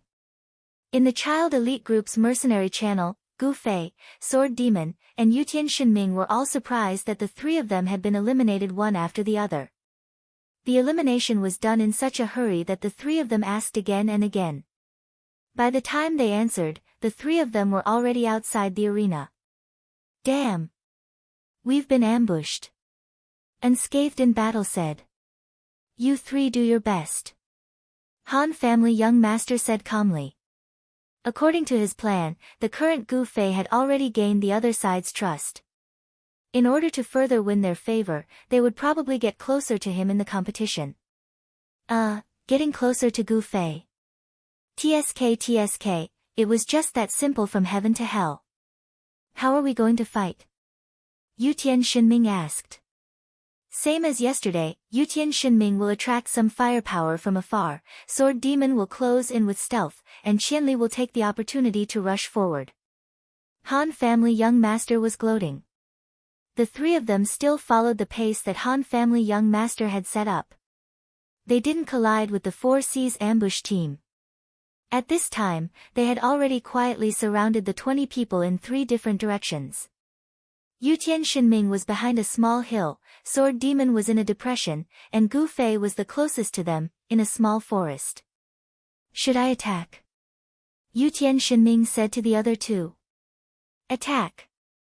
Sword Demon and Gu Fei replied in unison. A sniper shot was released from behind the hill. Although the 4C's mercenary group were elites, they couldn't stop Yutian Shinming, who was the elite of the elites. Moreover, Yutian Shinming knew most of these guys. He knew which ones had less health and which ones had more health, and which ones had higher defense and which ones had lower defense.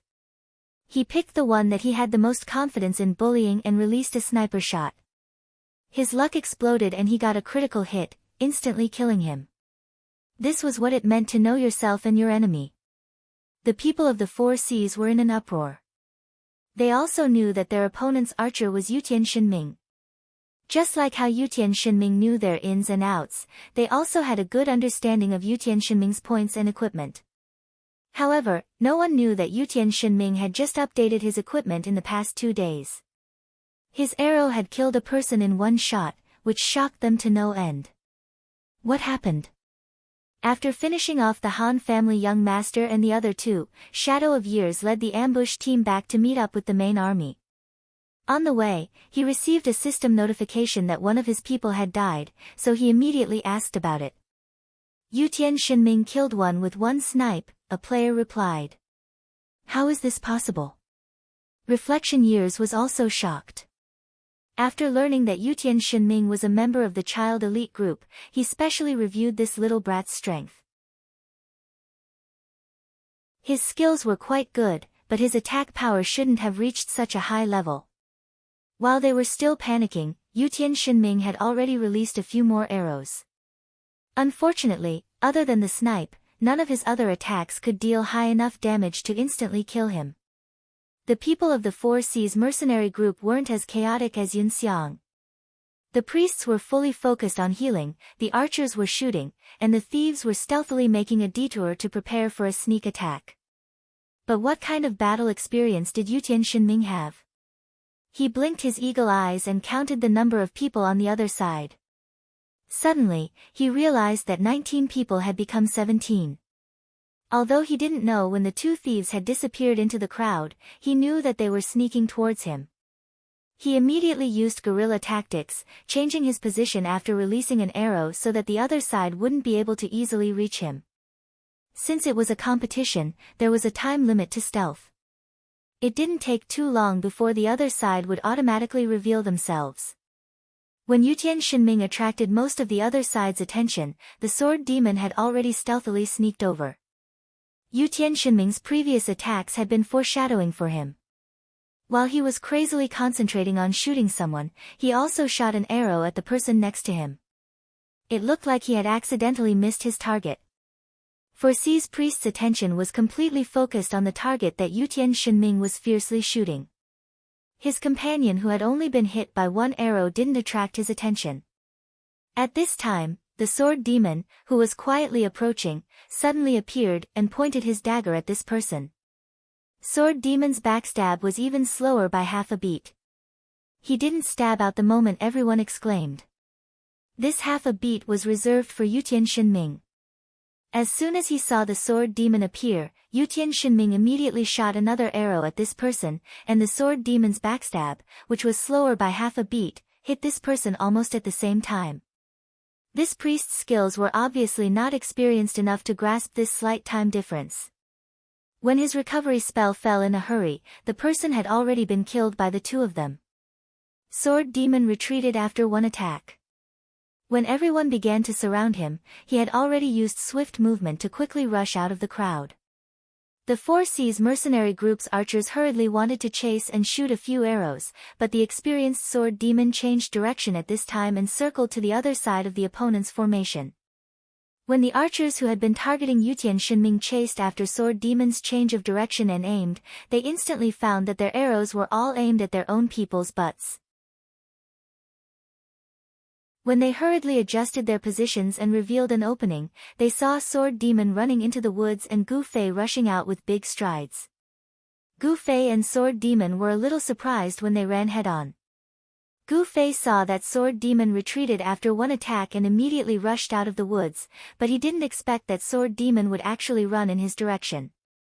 Sword Demon had the opponent's gaze at this time, which was obviously exposing Gu Fei early. As for Sword Demon, he also didn't expect Gu Fei to be in this woods, because in the last displacement command issued by Han Family Young Master in the Mercenary Channel, Gu Fei's position shouldn't be here. Otherwise, he certainly wouldn't make this kind of movement that would expose Gu Fei. Of course, Sword Demon wouldn't know that the last displacement command that Gu Fei received was sent to him by Han Family Young Master in a private message. Han Family Young Master was familiar with Sword Demon's fighting style. After setting up Sword Demon's position and seeing the enemy's formation, Han Family Young Master could foresee the route that Sword Demon would choose when he retreated after one attack. Therefore, he secretly instructed Gu Fei to come to this route and design such a head-on play. According to his layout, if everything was as he expected, at this time, the reflection of time must have told everyone that there was no need to be wary of that mage. Even so, if Gu Fei were to charge at them with a murderous look on his face, anyone would be able to tell that something was wrong, right? As a result, such a scene appeared before their eyes. Gu Fei rushed out, but it looked more like he was rushing towards Sword Demon. In the eyes of the Four Seas mercenary group, who had already learned that Gu Fei had defected, they would definitely think that Gu Fei was going to help them take down Sword Demon. Therefore, those archers, mages, and other long-range professions who had enough time to cooperate and attack these two people stopped happily. They wanted to see this scene of killing each other, and at the same time, they could appreciate who was more valiant between this new master of the parallel world and the veteran online game, Sword Demon. There was no attack from the front, and no attack from the back. Both Gu Fei and Sword Demon were very surprised, but they had no time to think about it at this time. The two continued to run in different directions. In the blink of an eye, the two had passed each other, and Gu Fei continued to fiercely raise his sword and rush towards the crowd. Everyone realized that something was wrong at the same time. But it was probably too late. This was what was written in Han Family Young Master's script. Because, teleportation, move. Gu Fei instantly finished chanting, and when he reappeared, he was already in the enemy's formation. Not to mention that Gu Fei came prepared, even if both sides were suddenly thrown into this kind of sudden collision situation. As a martial artist, Gu Fei's reaction speed would be much faster than theirs. Dual Flame Flash. Dodge! Gu Fei shouted. This sword slashed with all his strength, and there were very few opportunities for him to use Dual Flame Flash in 360 degrees. The flames of Dual Flame Flash spread out from the sword, and like a fire dragon, it spiraled around Gu Fei, and a total of 6 people died under the sword. Then, he used the Gu family's Fickle in the morning, and Fickle in the evening. The jet black sword light wasn't bright at all, but it boldly pointed in all directions. The surrounding people were hit by the sword one after another, and although the damage wasn't very high, it left everyone scratching their heads in confusion. In group battles, Gu Fei rarely consciously sought to coordinate with others. This was what he lacked compared to experts like Sword Demon and Yutian Shinming, awareness. However, Gu Fei's strength had another great use, and that was to break the enemy's formation in one fell swoop. His freakish attacks were instantaneous, and his sword would hit its target immediately. He would always cut his opponents into pieces. Moreover, it had a very serious impact on the opponent's mentality. In online gaming terms, it would cause the opponent's mentality to stiffen. This small group of nearly 20 people in front of them, who were adept at coordinating with each other, had fallen into Han Family Young Master's trap. Unexpectedly, Gu Fei took a big step forward, took off, and teleported them into their formation.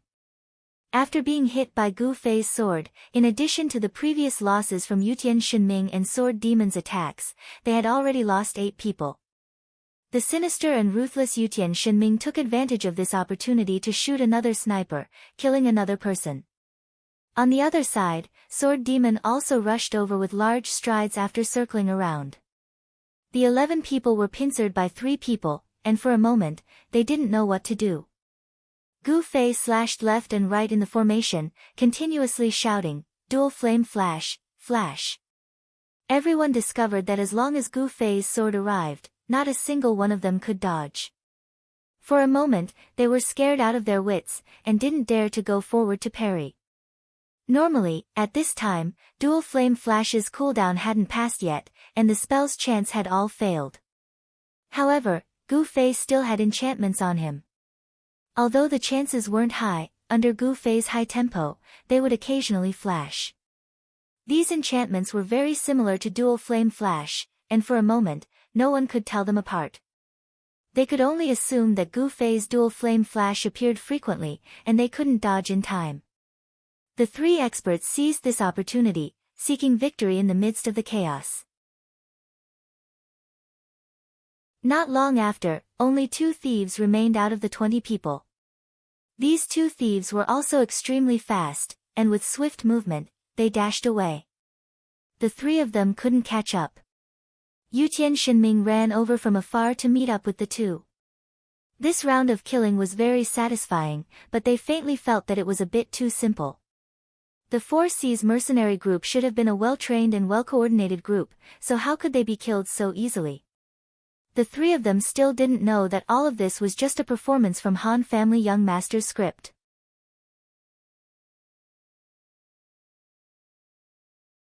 Chapter 221. Gu Fei was a ruthless killer, and his attacks were absolutely high frequency and high tempo. The complicated steps of killing the enemy were, in fact, only a short moment. It was so short that Reflection Years, who was rushing back, suddenly received news of his side dying and sent a message to ask. By the time he got a reply, it was already the time for the remaining two thieves to flee in panic. Several people outside of the battlefield were already complaining in the channel, describing Gu Fei's ferocious appearance when he was slashing at people in detail. Was such a performance instigated by Reflection Years or encouraged by him? Everyone had such a question. Reflection Years naturally flew into a rage after hearing this. At this moment, he obviously wouldn't have any illusions about Gu Fei. It was obvious that he had been tricked. However, he had been so passionate, but the other side didn't appreciate it. He had actually taken advantage of the situation to play a trick on him. This kind of character made Reflection Years despise him. After his anger subsided, he calmed down and took stock of the current situation. The score was 3-21, and the 4C's mercenary group was seriously behind. Right now, his side had 9 people, 5 archers and 4 thieves. The other side had 3 people, 1 archer, 1 thief, and 1 mage. In terms of speed, the remaining 9 people in the 4C's mercenary group weren't weak. The people that Reflection Years had chosen for the sneak attack were the fastest of the 30 people, and these 2 thieves had successfully escaped from the 3 of them, so they wouldn't be too slow. Kiting. Reflection Years wasn't afraid. In terms of running, the 9 of them wouldn't be at a disadvantage. What he was afraid of was a head-on confrontation. He had already seen Yutian Shinming's high attack, and Gu Fei's instant kills weren't soft either. That sword demon was also proficient in all kinds of attacks and coordination in the game. How should he deal with it? Reflection Years looked at his 8 companions in front of him and fell into deep thought. On the other side, Gu Fei, and the other 2, who had killed 18 people, were reorganizing themselves a little. The main thing was to eat to recover some health and mana. No matter how skilled an expert was, it was impossible for them to be completely unscathed. If they were forced into a corner, forcefully accepting some damage that did not have much destructive power was already an extraordinary decision and choice. However, after Gu Fei's attack, he did not lose any health at all. Sword Demon and Yutian Shinming could not help but be amazed. They still have 9 people. While eating bread and fruits, the 3 of them discussed their next step. The reflection of time hasn't appeared yet. Yutian Shinming said. How strong is this person? Sword Demon asked. I haven't seen him fight much, but he has a lot of tricks up his sleeve. He's the type who talks more than takes action, Yutian Shinming said. It's only 9 people. Just surround them again. Gu Fei said. Sword Demon and Yutian Shinming nodded repeatedly. They did not know that the reason why they were able to eliminate 18 people so smoothly was because of the foreshadowing of the Han family young master. Naturally, they felt that eliminating 18 people was not difficult, let alone 9 people. Moreover, thinking that the other side did not have a priest at this time, Yutian Shinming even felt that he could rely on himself to kill the opponents one by one. How is it? How is your recovery? The 3 of them asked each other. After confirming that everything was fine, they set off on their journey. High ground. The 3 of them first had to confirm the opponent's position. Coincidentally, there was one not far ahead. When the 3 of them were about to reach it, they saw a figure on top of the mountain. It was obvious that there was someone there. The opponent also needed high ground to find the 3 of them, so there was nothing to be confused about. The 3 of them looked at each other and immediately split up. The opponent disappeared in a flash from the top of the mountain. Yutian Shinming quickly circled around to the back of the mountain. His range advantage allowed him to attack from halfway up the mountain. Sword Demon and Gu Fei, one on the left and one on the right, began to circle forward. Along the way, they paid attention to looking for boulders or other forms of cover to prevent the opponent's archers from shooting. Unexpectedly, Just as they were halfway there, they heard Yutian Shinming curse from behind the mountain. Fuck. Only this sound was followed by a system notification. Yutian Shinming had been eliminated. We've been tricked. Yutian Shinming cursed in the channel. There's an ambush behind the mountain. You two be careful. Don't worry. The two of us will attack from the front. Gu Fei laughed. Gu Fei didn't take Yutian Shinming's sacrifice seriously. Just as Yutian Shinming felt that he could kill 9 people by himself, Gu Fei also felt that killing 9 people was within his ability. Even if Sword Demon died now, it would be fine. Thinking of Sword Demon, he turned his head to look. Sword Demon was activating stealth and disappeared. After that, even Gu Fei didn't know where Sword Demon went because Sword Demon's attention wasn't on him. There was a small misunderstanding in this. Sword Demon thought that stealth was ineffective against Gu Fei.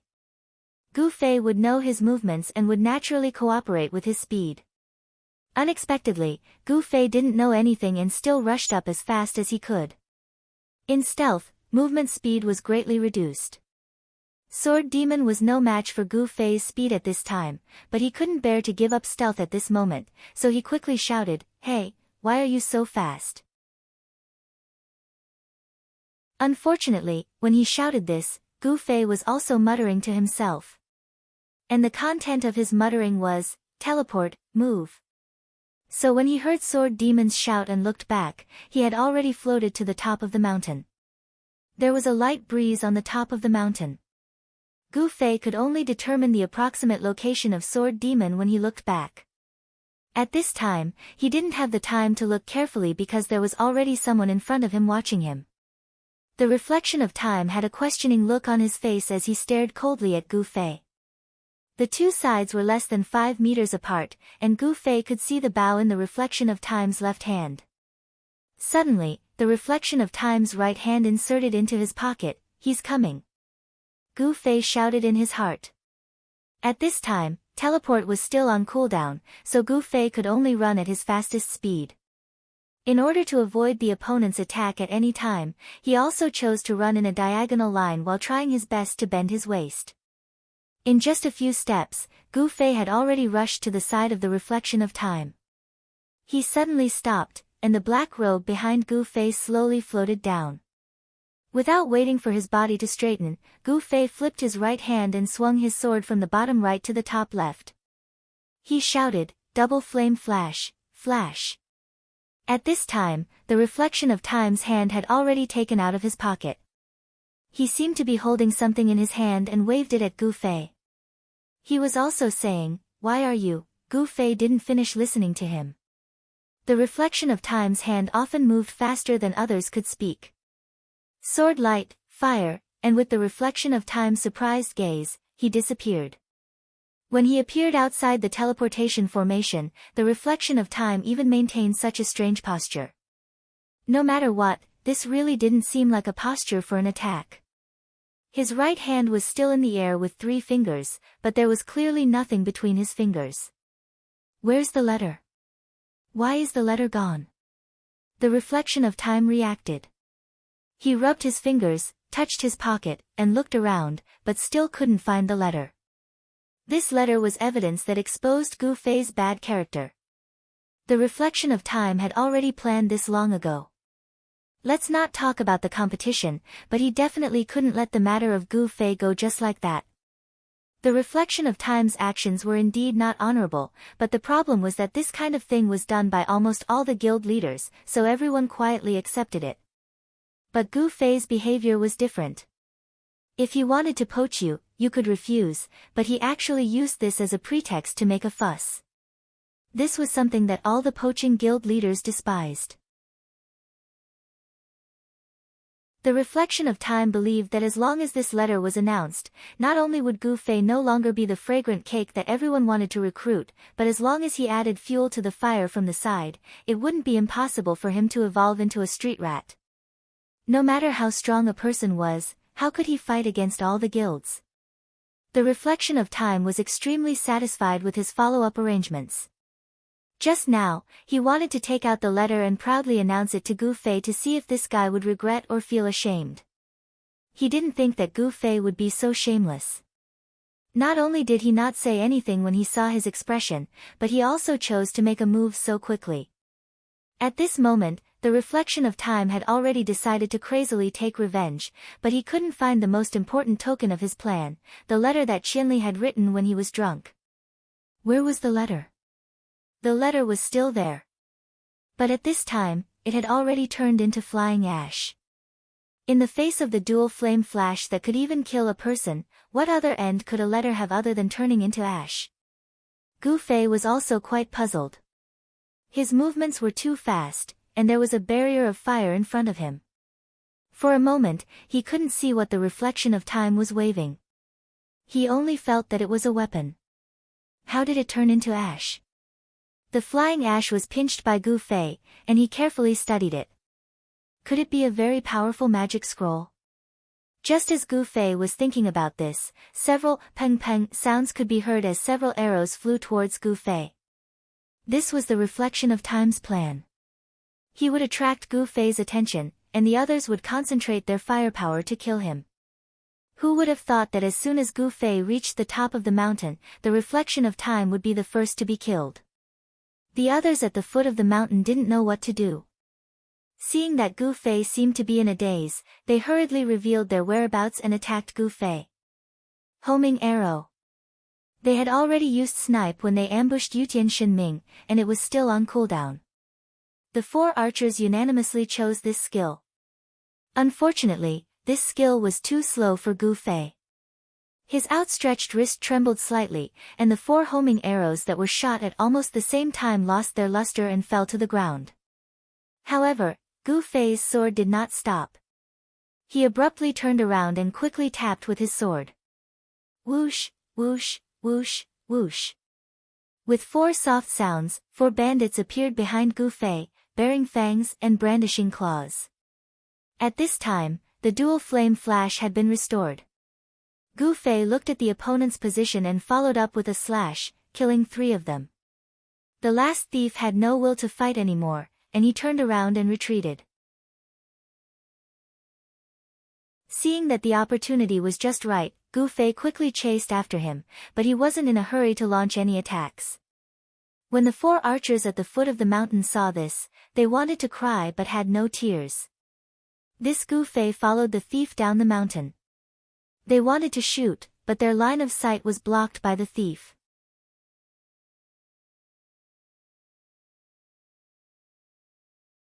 Chapter 222.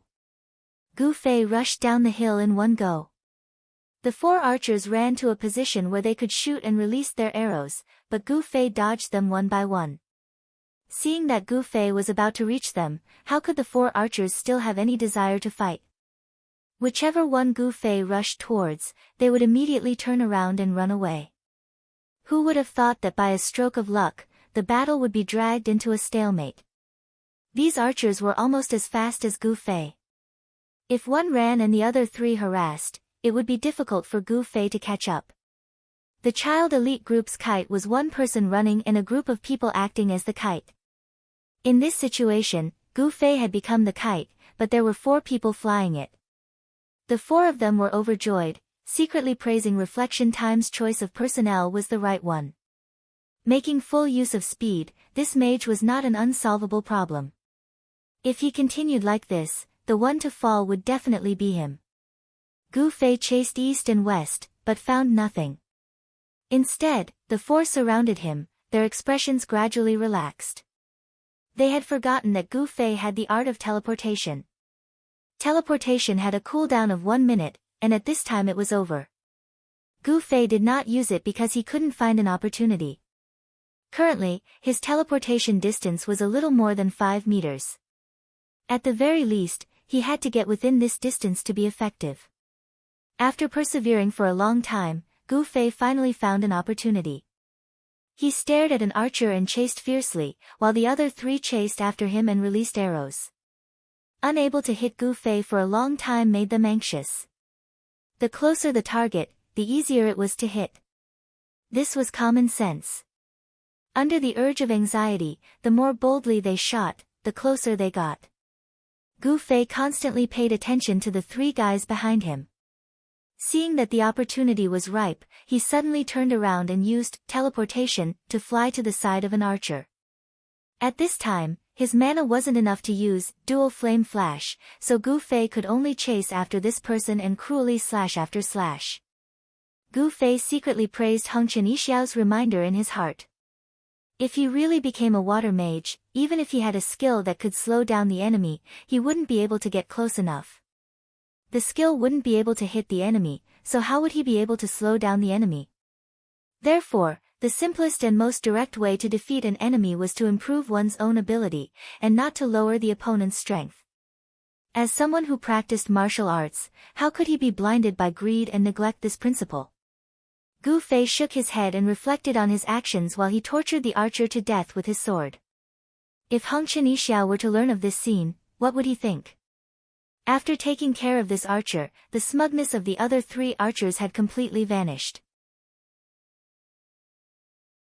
They deeply realized that Gu Fei's reverse thinking was an unsolvable problem for them. If they were close, the enemy could teleport over and hack them to death. If they were far away, the enemy could easily dodge their arrow attacks and wouldn't be able to hit him. The three archers faced Gu Fei from a distance and didn't have the desire to attack, but as soon as Gu Fei moved, the three would immediately run away. The thief from before was nowhere to be found. Gu Fei helplessly ate fruits to recover his mana, but even so, he didn't attract any attacks. Everyone only knew one thing, and that was to look at Gu Fei from afar. Let me do it. Gu Fei suddenly received a message from Sword Demon. Sword Demon was currently nowhere to be found. His stealth should have expired a long time ago. At this time, it was already on cooldown and was activated again. At this time, no one dared to approach Gu Fei, so they could only rely on Sword Demon to sneak up on him. Gu Fei could only wait for Sword Demon's performance in boredom. Unexpectedly, before he could wait, the system suddenly announced, Child Elite Group wins. The three archers and one thief really didn't have the will to fight. After a simple discussion with the people in the mercenary channel, they withdrew from the competition. Sword Demon, who was almost beside the three, was very bored by this. After revealing himself, he spread his hands at Gu Fei. After the system quickly announced the results, Gu Fei and Sword Demon were teleported out of the map. Gu Fei immediately felt a very powerful aura directed at him.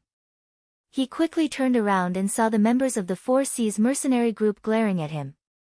Some had participated in the previous battle, and some hadn't. The leader was their leader, reflection of years. Gu Fei was slightly surprised. After so many matches, they were basically willing to admit defeat. After the match, the more polite ones would come over and greet them in a friendly manner. The only exception was the Muyun mercenary group, who had been kite. However, the other party's unwillingness was completely understandable. But today? What was going on today? Why did this group of people's resentment seem to be even greater than that of the Muyun mercenary group? Gu Fei looked around and didn't see the Han family young master and the others. Child Elite Group didn't have the good habit of those who were eliminated first to wait outside the arena for others. It was completely up to them. If they wanted to wait, they waited. If they didn't want to wait, they left. The situation doesn't seem right, Gu Fei said to Sword Demon beside him. Sword Demon nodded as he gradually disappeared in front of Gu Fei's eyes. HP, MP, and skill cooldowns would be completely restored as soon as they left the map. Sword Demon didn't hesitate to use stealth. He also realized that the situation wasn't normal. Wow, no way. Gu Fei privately messaged Sword Demon. You go first. I'll help you block from behind. Sword Demon replied. Hee, thank you, but there's no need. You go. Gu Fei smiled. He had no intention of leaving. There was a fight. That was exactly what he wanted. However, today's opponent didn't seem to be so easy to deal with. Sword Demon's attention was obviously not on Gu Fei. Gu Fei didn't know whether he had left or not. However, he saw the people from the Four Seas mercenary group glare at Gu Fei and leave in unison. "Why didn't you kill that kid?" someone angrily asked Reflection of Time. After Reflection of Time was cut out of the map and couldn't find the letter, he criticized Gu Fei's despicable behavior to the 99 people in the mercenary group. This matter attracted the attention of the other two core members of Unhindered, Sword Without Oath and Wind Star. Gu Fei's identity had been exposed. With his identity of 27,149, he still had some old grudges with Unhindered. Back then, Unsmiler's incident had greatly tarnished Unhindered's reputation. Even though Unhindered had continued to grow as the #1 guild in Cloud City, Unsworn Sword, Wind Star, and the other upper echelons of the guild had always felt that this incident had severely damaged Unhindered's image. Without this incident, Cloud City might not have had the controversy of who was the #1 guild in Unhindered and drinking and singing. However, the cause of this incident was Nonsmiler's fault. Even if Unhindered wanted to take revenge, they didn't have the face to dig up this old debt. Today, they had suffered a setback at the hands of this person, and the result was that they had to swallow their grievances. Stealing someone else's foundation was not kind in the first place, and now they had fallen into someone else's trap. At most, they could only reprimand the other for being even more unkind. This matter might resonate with the guild leaders who liked to steal people's foundation, but at the same time, it was very untenable to use this topic as a reason for revenge in front of the public. Everyone would definitely make a joke out of it. Unhindered wanted to steal someone else's foundation, but in the end, they met someone even more unkind, who casually turned them against each other. This kind of talk made it seem like Gu Fei was the kind of dark hero who killed to stop killing, used evil to stop evil, and used shamelessness to destroy shamelessness. As a guild leader, he would always think of the big picture when he encountered a problem. He wouldn't act quickly. Reflection of Time actually hated Gu Fei the most, but he had to pretend to be deep in thought. He called out to everyone, "Let's retreat first, we'll talk about this later." What later? In the guild war, the three heads of Unhindered gathered together to discuss this topic. "That guy is actually a member of the Reborn Amethyst. TSK. As the guild leader, Unsworn Sword's thoughts were a little off track from the start. Under the silent gaze of the other two, he quickly returned to the right track. What do you two think? Kill. Ambush, chase. PvP was the most direct way to solve problems in the game. Feng Xing's thoughts were just that simple. Reflection of Time, on the other hand, didn't feel satisfied just killing. After losing the letter as evidence, he began to consider whether Yutian Shinming, who was in their guild, could be of any use. He wanted to give Yutian Shinming a taste of his own medicine. However, there weren't any opportunities for him to take advantage of right now. It seemed like he had to keep this matter in mind and be prepared at all times. Reflection of Time and Feng Xing, one hoped to outsmart the other, and the other suggested to use force. Both looked at Unsworn Sword, waiting for his decision. Unsworn Sword thought for a long time, and finally decided, "Let's do as Reflection says. Everyone in the child elite group is an expert, and I don't know what they're planning. Let's find an opportunity to take care of this Qianli, and while we're drunk, we can also deal a blow to these experts. Two birds with one stone." Reflection of Time naturally agreed. Feng Xing clenched his fist, but didn't say a word in the end. Currently, the guild war was the least suspenseful. The three core members of Unhindered were on the sidelines, but they couldn't stop Unhindered's momentum. In less than half an hour, the other side had been wiped out. At this time, Gu Fei had nothing to do during the guild war, and the bounty quest didn't challenge him at all. It was rare for him to grind monsters in the wilderness. At this time, the system notified him that he had received a letter. Gu Fei didn't pay it any mind, and continued to immerse himself in the fun of grinding monsters. When he logged off and returned to the city, he passed by the city gate and picked up the letter. There were 3 words written on the letter: challenge. Damn! Gu Fei's blood was instantly ignited.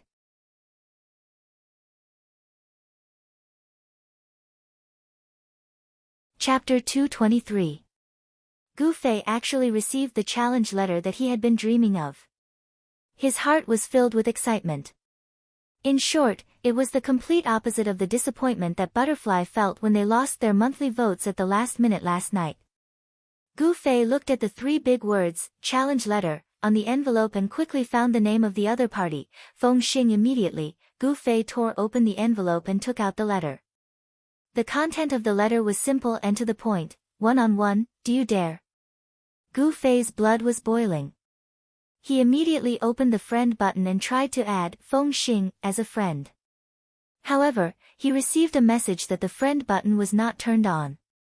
If the guild leaders knew that there was such a cheap way to add Gu Fei as a friend, who knew how much blood they would vomit? Seeing that the private chat could not be carried out, Gu Fei immediately took out the pen and paper that he did not finish writing the reply letter and wrote a simple and to the point, I dare. After throwing the letter into the mailbox, Gu Fei began to chant around the mailbox in anticipation, hurry up and reply, hurry up and reply. After a few minutes, the system chimed. Gu Fei did not even look at the mailbox and opened it. As expected, it was a reply from Feng Xing, time and place. Now, you choose the place. Gu Fei quickly replied. The time and place were decided by both parties. This was to show fairness. Gu Fei did everything according to the basic rules. Combat arena. This time, Feng Xing was right next to the mailbox and replied quickly. After replying, he anxiously waited for Gu Fei's reply.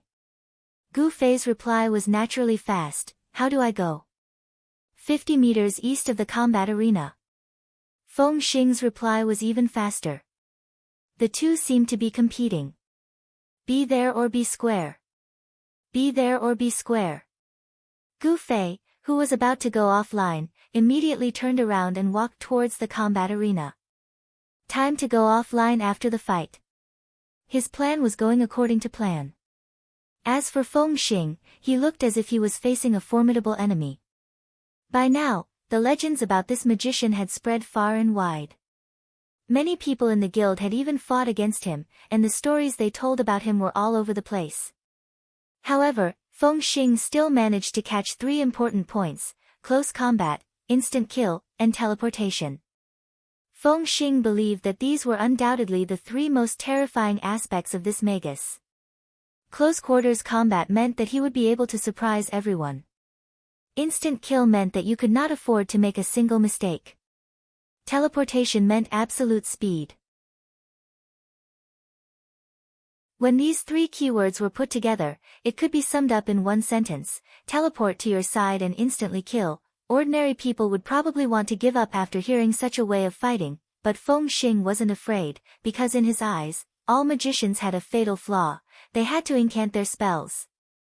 This flaw meant that when fighting against a mage, the key was to keep an eye on his mouth. If you stared at the mage's mouth, then you had already reached the realm of anticipating the enemy's moves. What happens next will depend on your reaction. This principle had already been seen through by many people, so the mages had also developed corresponding countermeasures. In a real fight, there were very few mages who would incant loudly. Most mages would put the incantation in the corner of their mouth and incanted quietly. Except for the mage and the system, no one could hear them. Feng Xing was an exception. He had a skill in life that most people didn't have, and that was, he knew how to read lips. In other words, he was a legendary lip-reading expert. Translating the opponent's words through lip-reading might not be a guaranteed success, but it wasn't difficult to translate a mage's incantation, because the incantation of a mage only had a few sentences. Because Gu Fei had a special teleportation skill, Feng Xing specially searched for the incantation of this skill, understood the content of the incantation, and then mimicked the incantation. For an expert like him, it was really not a difficult thing. In addition, it seemed to be active, but it sounded a bit passive. Feng Xing seemed to have grasped the opponent's attacking method, so compared to those who relied on listening, he would have a slight advantage. Although it was only a slight advantage, there was a saying that in a fight between masters, life and death was often decided by a thin line. This little bit made Feng Xing feel 100 times more confident. Up until now, he had never lost a match against a mage. At this time, facing a mage who could kill a mage in a second, he was not afraid at all. Unsworn Sword and Reflection of Years decided to find a chance to set up a trap to make Qianli and the other masters of the child elite group suffer together. Feng Xing did not oppose this plan. However, as early as the non-smiler incident, he had already wanted to fight this guy to vent his anger, but unfortunately, he did not know the opponent's real identity. After so much time had passed, this emotion had already been diluted, but after today's incident, Feng Xing's already dimmed impulse was once again ignited. The only difference was, this time, Gu Fei's identity was exposed, so Feng Xing did not hesitate to privately issue a challenge to Gu Fei. The arena was not a place with any special purpose, it was just a backdrop built to cater to the environment of the nearby combat dojo. Such a useless place, naturally, no players would come to it. Gu Fei hurried over and saw a Grand Master of Combat standing straight in the middle of the arena with his arms crossed. Gu Fei guessed that this person was without a doubt Feng Xing, and was instantly overjoyed. He could not recognize this person, one of the 3 core members of the unhindered 4 Cs, but seeing that the other was a Grand Master of Combat, he immediately liked him. On the way here, Gu Fei had been trying to guess the identity of the other party's class. Speaking of which, he felt that the other party was more likely to be a mage. Because in the parallel world, there was still a class restriction between individual soldiers, and could be said to be an absolutely fair duel, usually between people of the same class. If you, an archer, went to challenge a mage to a duel, probably no one in the entire game except for Gu Fei would pay attention to you. "Hey, Feng Xing." Gu Fei called out to Feng Xing as he climbed up the arena's high platform. Feng Xing nodded with a cold expression. "Qianli's drunk?" Just like how Gu Fei could not recognize him even though they had met before, Feng Xing could not recognize Gu Fei as the guy who had poked him with a stick. On the other side, Gu Fei had already nodded and admitted his identity. "Can we start now? I won't show any mercy." "The same goes for you." Feng Xing's goal was to kill Gu Fei. That's for the best. Gu Fei was also annoyed by the "stop" duel. That was because it was actually more difficult than directly killing the opponent. Gu Fei was not afraid of hard work, what he was afraid of was that the "stop" would cause the opponent to be unable to use his full strength. After saying that, the two of them had already started fighting. Feng Xing stared at Gu Fei's mouth, while Gu Fei paid attention to his opponent's shoulders, arms, legs and all other movable joints. "Come on." Both of them opened their mouths with this subtext. "Teleportation, teleportation, teleportation." Feng Xing stared at Gu Fei's mouth, waiting for him to say these 4 words. Perhaps he didn't need to say these 4 words at all. As long as he said the word teleportation, he could already make a judgment. He would not choose to retreat, instead, he would launch a counterattack as soon as possible. Teleportation. Ha, teleporting to my side and being hit by me, that's equal to teleportation. Feng Xing was proud of himself. Feng Xing had been thinking about how to deal with Gu Fei's powerful move, but he had neglected a basic fact. Even if it was a powerful move, he would only use it when he needed it. The main purpose of Gu Fei learning teleportation was to chase after those who were faster than him. At the moment, Feng Xing hadn't shown that he was faster than Gu Fei, neither was he running away. Feng Xing hadn't triggered the condition of activating Gu Fei's teleportation. Therefore, his waiting would only be in vain. However, Gu Fei also wanted to see Feng Xing's moves first. Therefore, he was waiting for Feng Xing to make the first move. One of them stared at Feng Xing's mouth, while the other stared at Feng Xing's joints. Both of them had the same purpose, they wanted to see through each other's moves. Sadly, neither of them made the first move. Therefore, they just stared at each other for 5 minutes. "Why don't you make the first move?" asked Gu Fei abruptly. Once Ji Hao said this, Feng Xing immediately took a step aside, while swinging his fist horizontally. However, he abruptly stopped halfway. "Ah, you just made the first move like this." Gu Fei couldn't believe what he had just seen, staring at Feng Xing in a daze. Feng Xing turned his face away. At this moment, his face was as red as a persimmon. If he wasn't careful enough, his face might be punctured. Feng Xing was way too nervous and focused. He had been staring at Gu Fei's mouth, waiting for Gu Fei's teleportation, and waiting for Gu Fei to make the first move. These thoughts flashed across Feng Xing's mind. Unconsciously, he had already come to a conclusion: if Gu Fei moves his mouth, I'll make the first move. Therefore, just now, once Gu Fei opened his mouth, Feng Xing had already swung his fist without even thinking. Before the fist was swung out, Feng Xing realized that Gu Fei had indeed opened his mouth, but it wasn't a teleportation spell. He had been too focused. Feng Xing was so ashamed that he didn't even turn his head around for a long while. No matter how experienced Gu Fei was, he couldn't figure out what exactly Feng Xing's punch meant. At this moment, Feng Xing had already turned around and ignored him. Helplessly, Ji Hao asked, "Are you going to fight or not?" "Fight.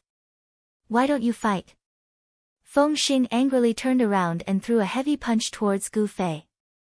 Galloping horse. Is this the same move? Seeing this, Gu Fei wanted to move aside, but unexpectedly, Feng Xing abruptly stopped galloping. Feng Xing twisted his body and clasped his hands towards Gu Fei. This was a move that Feng Xing thought he would definitely win, but unexpectedly, he missed. Teleportation. Thinking about this, Feng Xing abruptly raised his head and saw Gu Fei standing beside him with a smile. Gu Fei reached out his hand and pushed Feng Xing, who was still twisting in the air, immediately lost his balance and fell to the ground. Gu Fei had already stepped aside immediately. Seeing Feng Xing still lying on the ground in a daze, Gu Fei slightly sighed. Gu Fei was indeed a mage, but in the parallel world, the one he understood the most was a fighter. His understanding came from his private research. Gu Fei was completely familiar with the few skills of a fighter, how to combine them, and how to use them in different ways. These fighting styles invented by players were all within the scope of Gu Fei's knowledge. It was really too difficult for a fighter to defeat Gu Fei. This was because he was facing a true grandmaster of combat.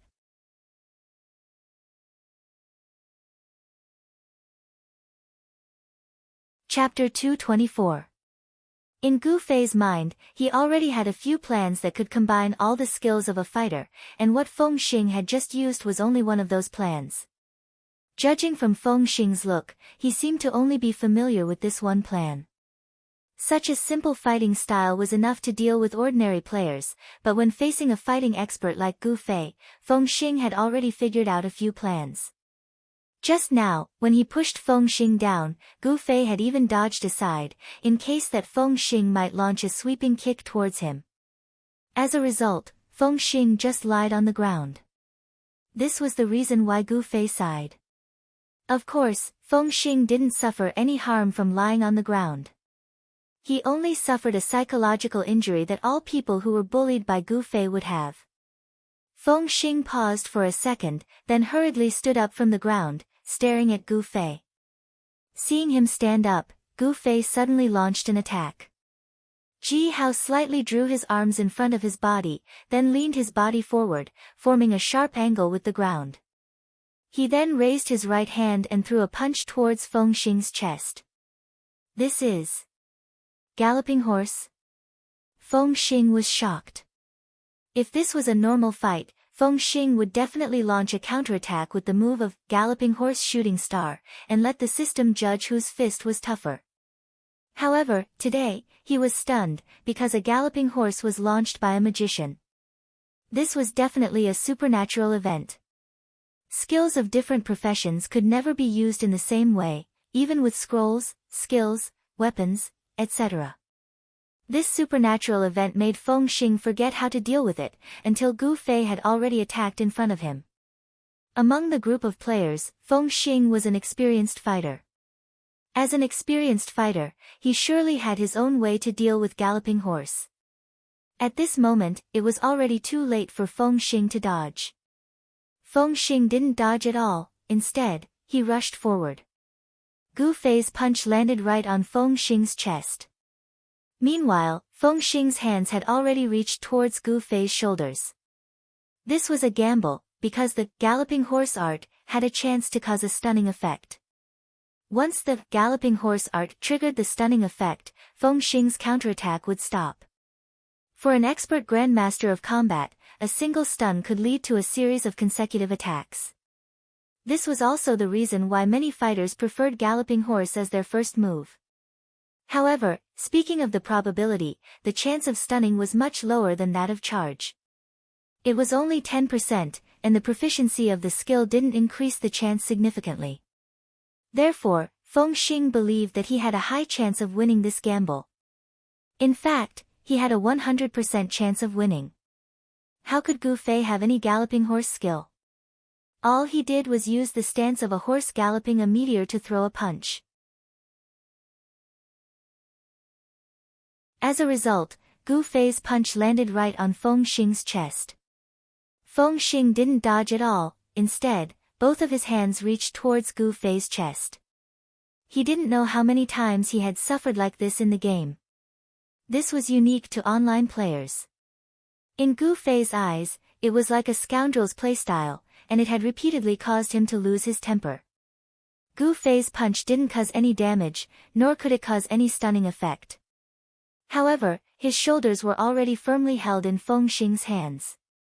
Feng Xing didn't have the time to think, he threw his arms and performed the level 30 fighter skill, Hug Throw. The biggest feature of fighter skills was that they could be activated quickly and had a short cooldown time. They focused more on spirit, in order to improve these two features to the extreme. At this moment, Feng Xing's Hug Throw had finished its cooldown time. He threw Gu Fei out with his arms. Looking at how he did not suffer any damage from Gu Fei's punch, he realized that Gu Fei's galloping horse shooting star was just an act. Feng Xing gave a resonant growl, then launched a real, galloping horse-like shooting star, and chased up. Before Gu Fei's body landed on the ground, he was forcibly frozen by the system. He could only watch Feng Xing's punch land on his body, but he couldn't do anything. A throw and a dash. This was a simple combo often used by fighters in the early stages of the game. However, at this stage, it wasn't easy to kill the enemy with this simple combo. As for whether this combo could be followed up or not, it would depend on whether this galloping horse could cause a stunning effect. This simple skill had a 10% chance of stunning, but Feng Xing knew that stunning was very useful for fighters. Therefore, he put all his equipment to increase the chance of this special effect. All of Feng Xing's equipment, accessories.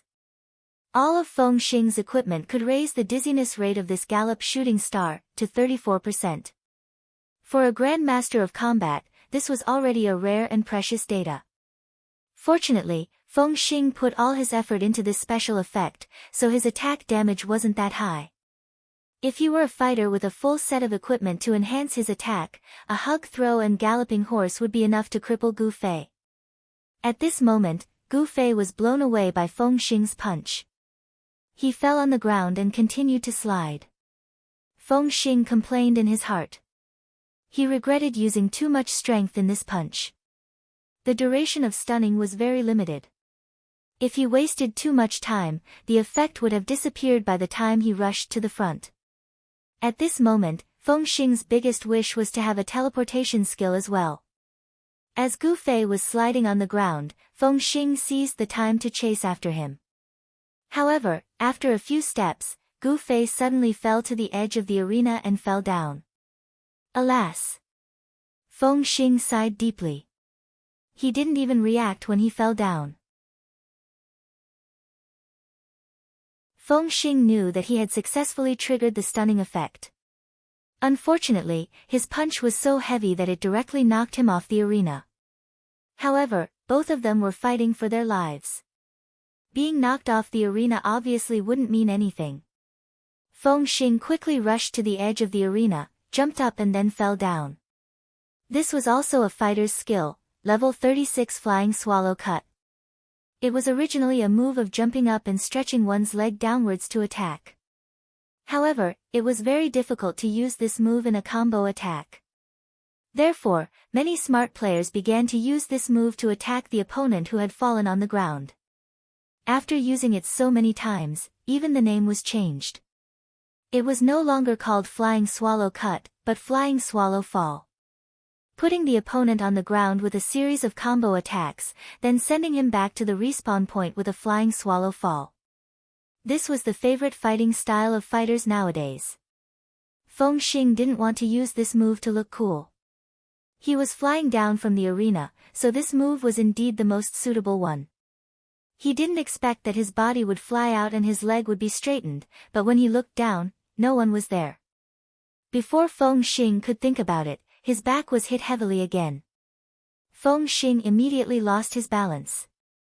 He flipped in the air while still in the posture of Flying Swallow Fall, then fell on the ground sideways, looking very embarrassed. Feng Xing raised his head and saw that on the edge of the arena, Gu Fei was taking back his leg. Gu Fei shook his head and said, "You can't do it." Teleportation. Feng Xing said angrily. No matter how hard he tried, he still forgot to defend at this critical moment.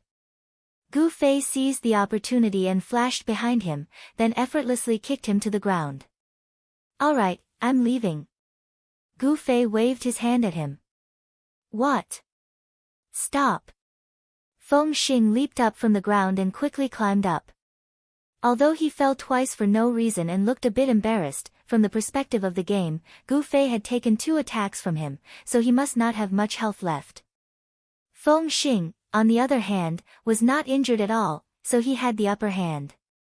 Not to mention that Gu Fei had just used his teleportation skill, which must be on cooldown right now. How could he miss such an opportunity? Thinking about this, Feng Xing didn't waste any more time to give Gu Fei time to recover his teleportation skill.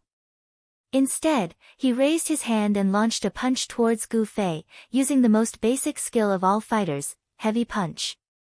Gu Fei slightly leaned his body to dodge the punch, while his punch had already risen from his side like a lightning bolt, hitting right on Feng Xing's chin. Under Feng Xing's stunned gaze, Gu Fei launched another flick kick from his shoulder, followed by which, Gu Fei leaped up, raised his leg and swung it down towards Feng Xing's face.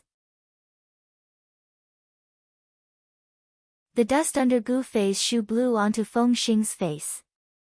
After landing on the ground, Gu Fei reached out his hands and grabbed Feng Xing's waist, then shook his head and sighed, "I can't throw you." After that, he slightly let go of Feng Xing's hands, flicked the dust off Feng Xing's shoulder and asked, "Is that what you mean?" Feng Xing couldn't say a word. What Gu Fei had just shown were the skills of fighters: uppercut, bouncing kick, flying swallow cut, body throw. Just like the galloping horse shooting star that Feng Xing had used before, these attacks were all superficial, without any corresponding damage. However, these attacks were all launched in one go, which was far more powerful than any other fighter that Feng Xing had ever seen. Uppercut, bouncing kick, and then flying swallow cut to cut the opponent down from the air. This was the dream of countless fighters, but none of them could achieve it. As for Gu Fei, although his uppercut and bouncing kick couldn't knock the opponent into the air, Feng Xing was sure that if Gu Fei truly had these skills, he would definitely be able to follow up that flying swallow cut. After that, Gu Fei would perform the galloping horse shooting skill. If all these skills were used together, the damage would definitely be great. How did you do it?" Feng Xing asked. "Rhythm, pay attention to the rhythm has to be faster."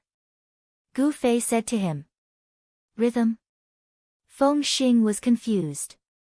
Gu Fei thought for a while, then decided to change a way that people like them could easily understand: pay attention to cancel skills. Oh. Feng Xing was instantly enlightened.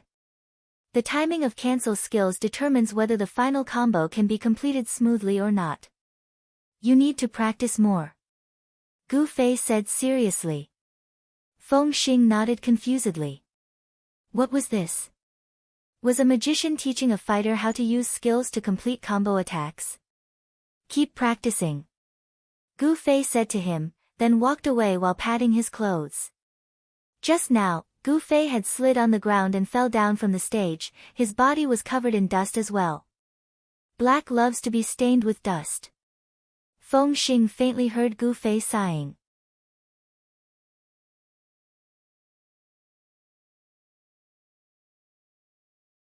Chapter 225.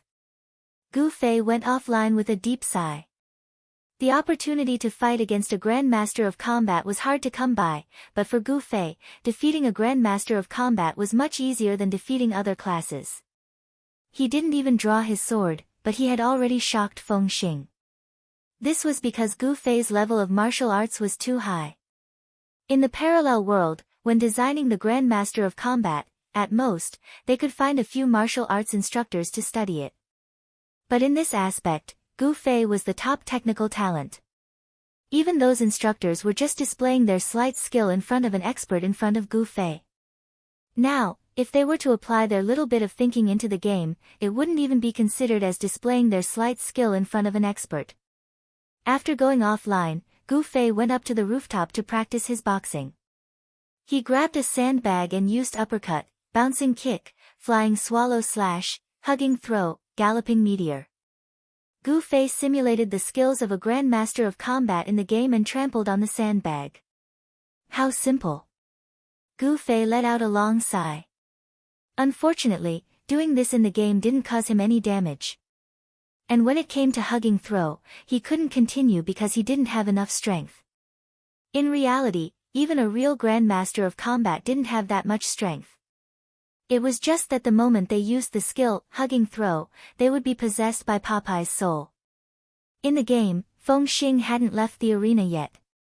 Gu Fei was simulating in real life on the rooftop, but he was here experimenting with his skills over and over again. How could it be so easy? Feng Xing sighed. He saw how easy it was for Gu Fei to perform, but when it came to him, he couldn't string it together even when his face turned red. Rhythm. Cancelled. Feng Xing muttered these two words, sweat pouring down like rain in the arena. On the other side, in the Cloud City Forum, Child Elite Group surprised everyone round after round in the matches, so much so that everyone was numb. The Child Elite Group's record of victories all the way to the semi-finals was extremely valuable. Yunmu and Yunxiang were two rank 4 mercenaries. The Silver Moon mercenaries were another dark horse that had appeared in the tournament. The Amethyst mercenaries were not eye-catching, but when people found out that they belonged to the Reborn Amethyst, they were immediately looked at in a new light and felt that they were also a dark horse. In addition, the recently defeated 4C's mercenary group wasn't as diligent as the Black Hand mercenary group. However, the members of Unhindered 4C's could be said to be the cream of the crop in Cloud City. Therefore, in the eyes of many, the 4C's mercenary group was the strongest, but in the end, they were also slandered. At this point, the top 4 mercenary groups in Cloud City were born: Child Elite Group, Black Hand Mercenary Group, and Water Flower Mercenary Group under Singing with Wine. There was also a level 4 group called 7 Colored Cloud. The mercenary group's name was extravagant, but in reality, the mercenary group was very ordinary. It was under the banner of the Rank 3 Guild, Among Rosy Clouds. The mercenary group had reached level 4, but the guild had only reached level 3. This was the guild's most eye-catching achievement. The level 4 group had 80 people, and along the way, they hadn't met any strong groups or dark horse groups.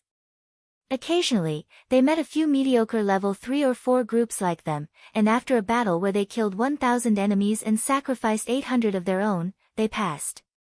The outside world didn't pay much attention to 7 Colored Cloud. Their greatest interest was to see how far the 6 people from Child Elite Group could go. After the end of the guild matches, the Child Elite Group's opponents were quickly announced by the system. In the semi-finals, Child Elite Group vs Water Flower Mercenary Group, Black Hand Mercenary Group vs 7 Colored Cloud. At this time, Han Family Young Master and Singing with Wine's guild leader, Against the Current, were sitting together in the tavern. So this group was formed by you. I was wondering why you didn't join Water Flower. Against the Current side. Child Elite Group's recent exposure was too high. Even if people couldn't find out the specific members, as long as they went to the mercenary building to search for child elite group, their leader's name would always be there. Normal people didn't know who this person was, but how could Singing with Wine's people not know? His name was also on the guild list. Han family young master only smiled and didn't say anything. So you're saying that you already knew that mage? Against the Current said. Han family young master didn't deny it. He saw that we searched so hard for him, but he didn't tell us. Against the Current said. He didn't let us. Han family young master easily pushed the responsibility away. Against the Current expressed his understanding and continued, after the competition, bring your friends into our guild. The more the merrier. Han family young master smiled bitterly, small groups like ours are the most democratic. Don't think that I'm the leader, I'm just a figurehead. We still have to discuss this matter together. Of course, let's meet up for a drink when we're free. Against the Current said. How about after the competition tomorrow? Han family young master would never reject a drink. How are you going to deal with us? Against the Current asked casually. He more or less knew what Han family young master was capable of. I haven't thought about it yet. Han family young master smiled, how many people are you going to send? I haven't thought about it either. Against the Current smiled. Then we'll talk about it when the time comes. Han family young master said. We'll talk about it when the time comes. Against the Current nodded, I'll leave first. You can drink slowly. Then he waved his hand, Little Ray, I'll pay for this table. It's fine. Han family young master said. Don't be so polite. We're all on the same side. Against the Current laughed out loud. Little Ray looked at Han family young master and Han family young master nodded to him. Little Ray immediately took the bill and showed it to Against the Current. The smile on his face couldn't be maintained anymore. You can really drink. Against the Current squeezed out a smile and sighed. Let me do it myself. Han family young master smiled.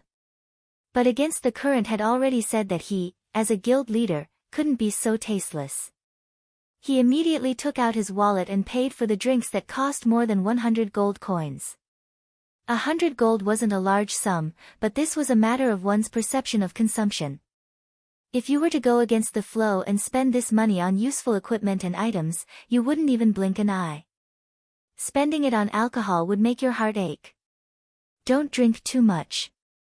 It's bad for your body. Against the Current said with lingering fear and left in a hurry. Actually, drinking in the game wouldn't hurt your body at all. Han family young master calmly took the bill and glanced at it before asking Little Ray, this week's drinks are all included? Little Ray nodded. This is the kind of person you should rely on when looking for a boss. Han family young master recommended to Little Ray. What else could Little Ray say other than smiling? Nothing else was said that night. The next day, Gu Fei went online and went to Little Ray's bar as usual to discuss the situation of this round's match. He was met with an unprecedentedly harmonious scene. In Little Ray's bar, Han family young master and the others didn't sit in the private room because it wasn't only the child elite group that day. Against the Current was also sitting in the bar with his brothers who were drinking and singing. Before the match, the two sides sat together to discuss tactics. It was so harmonious and embarrassing. This. Gu Fei didn't know what to say for a moment. We meet again. Against the Current looked at Gu Fei with a friendly smile. Come, sit. This is. Gu Fei didn't know what he meant. I'm treating everyone to drinks. Against the Current smiled from ear to ear. Didn't you say that we would drink after the match? Han family young master was confused. If we drink now, wouldn't it be better to fight with the alcohol in our bodies? Against the Current said. Han family young master thought for a moment and smiled. You're afraid that I'll have plenty of time after the match and won't be able to stop drinking. Against the Current was quite embarrassed that his thoughts were exposed. Actually, He wasn't a stingy person. It was just that Han family young master's consumption of alcohol was too terrifying. How long had it been since the end of the mercenary competition when they met yesterday? He could only drink so much. If he really kept drinking, Against the Current believed that he had the ability to drink until he went bankrupt. However, it was really too strange for the two sides that were about to compete to drink so harmoniously together before the match. Everyone held the wine glasses that were brought over and didn't know what to say. They could only drink their own in silence. "Are you guys our opponents today?" Gu Fei asked Against the Current. He only found out about this news at this moment. Against the Current nodded. "Your formation is very powerful," Gu Fei said. Against the Current humbly said, "Not at all, not at all." On the other hand, Gu Fei sent a message. "Thin waist. Lend me your anti-magic equipment. I need to fight those guys with the formation again." Not long after, Thin Waist Dance rushed into Little Ray's bar. She was surprised to see the two sides that were about to compete sitting together so harmoniously. "Here, here." Gu Fei hurriedly called out. "Sister Xiao Shi." Yutian Shenming was even more excited than Gu Fei. "Hi, Xiao Wu." Unscathed in battle pretended to be calm as usual. Thin Waist Dance greeted everyone and came to Gu Fei's side. She gave him the equipment and asked, "What are you doing?" "Guild leader Against the Current, please drink." Gu Fei smiled. Against the Current recognized that the person in front of him was the famous Thin Waist Dance. He hurriedly got up to greet her and repeatedly called for Little Ray to serve the wine. At the same time, he guessed, this is the richest person in the game. Does she only see the most expensive wine? Thin Waist Dance was not enthusiastic about wine. Naturally, she would not care about the quality of the wine. She mainly came to deliver the equipment. After handing it to Gu Fei, she said goodbye to everyone and left. "Look, a set with 73% anti-magic. Impressive, right?" Gu Fei showed it to Against the Current. "Impressive." Against the Current responded, but his eyes did not look at the equipment. He looked at Gu Fei as if he was looking at a more powerful creature. Even if the current situation was harmonious, they would have to fight for real later.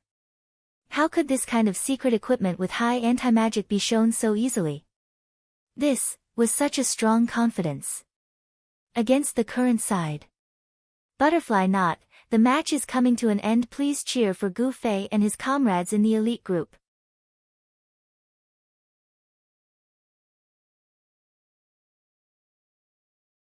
Chapter 226. In the Little Ray's bar, the two groups drank silently in a harmonious atmosphere. Gu Fei was arranging the equipment that Slender Waist Dancer had just sent over, while Countercurrent was calculating in his heart. If it really was like what he said, 73% magic resistance, then that would be too overpowered. Originally, it would only take 3 heavenly fire wheels to eliminate people, but with this equipment, it would take around 11. This requirement was too much. Although the Waterflower mercenary group was under Songs for Wine, the strength of a mercenary group and a guild couldn't be exchanged casually, mainly because of the number of people. Songs for Wine could use more than 100 mages to form a magic circle, but the upper limit of the Waterflower mercenary group was 80 people. It was impossible for all of them to be mages, and a team without class balance would be easily defeated. Therefore, it was really difficult for Songs for Wine's powerful magic circle to be used in a mercenary group.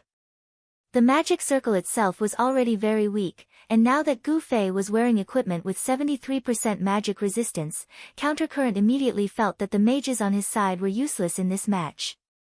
Looks like I'll have to think about how to fight this match, Countercurrent thought to himself.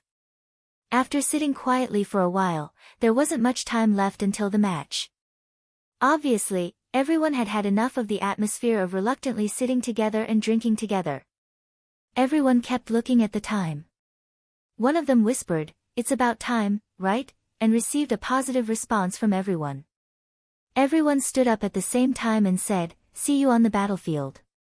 Then, with a tacit understanding, the 6 members of the child elite group left the tavern from the left door, while Countercurrent led his brothers out from the right door. Both sides walked through a street and headed towards the teleportation circle. The original pre-battle intelligence meeting had turned into a silent cocktail party because of Countercurrent's unexpected appearance. At this time, they had to make full use of the time on the road. The intelligence on their opponents was personally explained by the Han family young master. After all, he was a member of Songs for Wine, and the members of the mercenary group were all elites of the guild. He actually recognized all of them. Listening to the Han family young master recount the information of the 80 people in a clear and rapid manner, the eyes of the other 4 people except for the sword demon widened. At the end of the story, no one was listening anymore. They were all amazed by the powerful memory of the Han family young master. Usually, Brother Yu has to rely on his little intelligence book for information. It's these 80 people. After saying that, the 6 of them arrived at the teleportation formation. After entering the pre-battle map, Yutian Shinming was still counting with his fingers. Is it 80? Exactly 80. It's 80. Brother Yu nodded in agreement. After all, he had some talent in statistics. In the end, he exclaimed, "It's such a waste of your talent that you don't do intelligence work. Everything will be flawed without me." Han family young master said. Everyone was in no mood to exclaim at his shameless boasting. Since you know these 80 people so well, then you should be very confident in this match, right? Brother Yu said. Well, it's a little useful, but not very important. Han family young master said, "I just like to see your eyes full of admiration." Go fuck yourself. Everyone's eyes were filled with disdain, the most profound disdain. There wasn't much time left. The number of participants in the opponent's water flower mercenary group increased rapidly. Not long after, it rose to 72 people and stopped moving. The remaining 8 people seemed to be busy and couldn't come. Not long after, there was a 10-second countdown. The screen changed and the match officially began. Highland, right? A few people stretched and asked Han family young master. Han family young master sneered. Many people think they can read my mind, but they're all wrong. We're all wrong too. Please don't mentally attack us anymore. What's your plan? If there's nothing else, I'll just go and kill them. Gu Fei really couldn't take it anymore. Follow me. The young master of the Han clan walked forward. The 5 people looked at each other and followed behind him.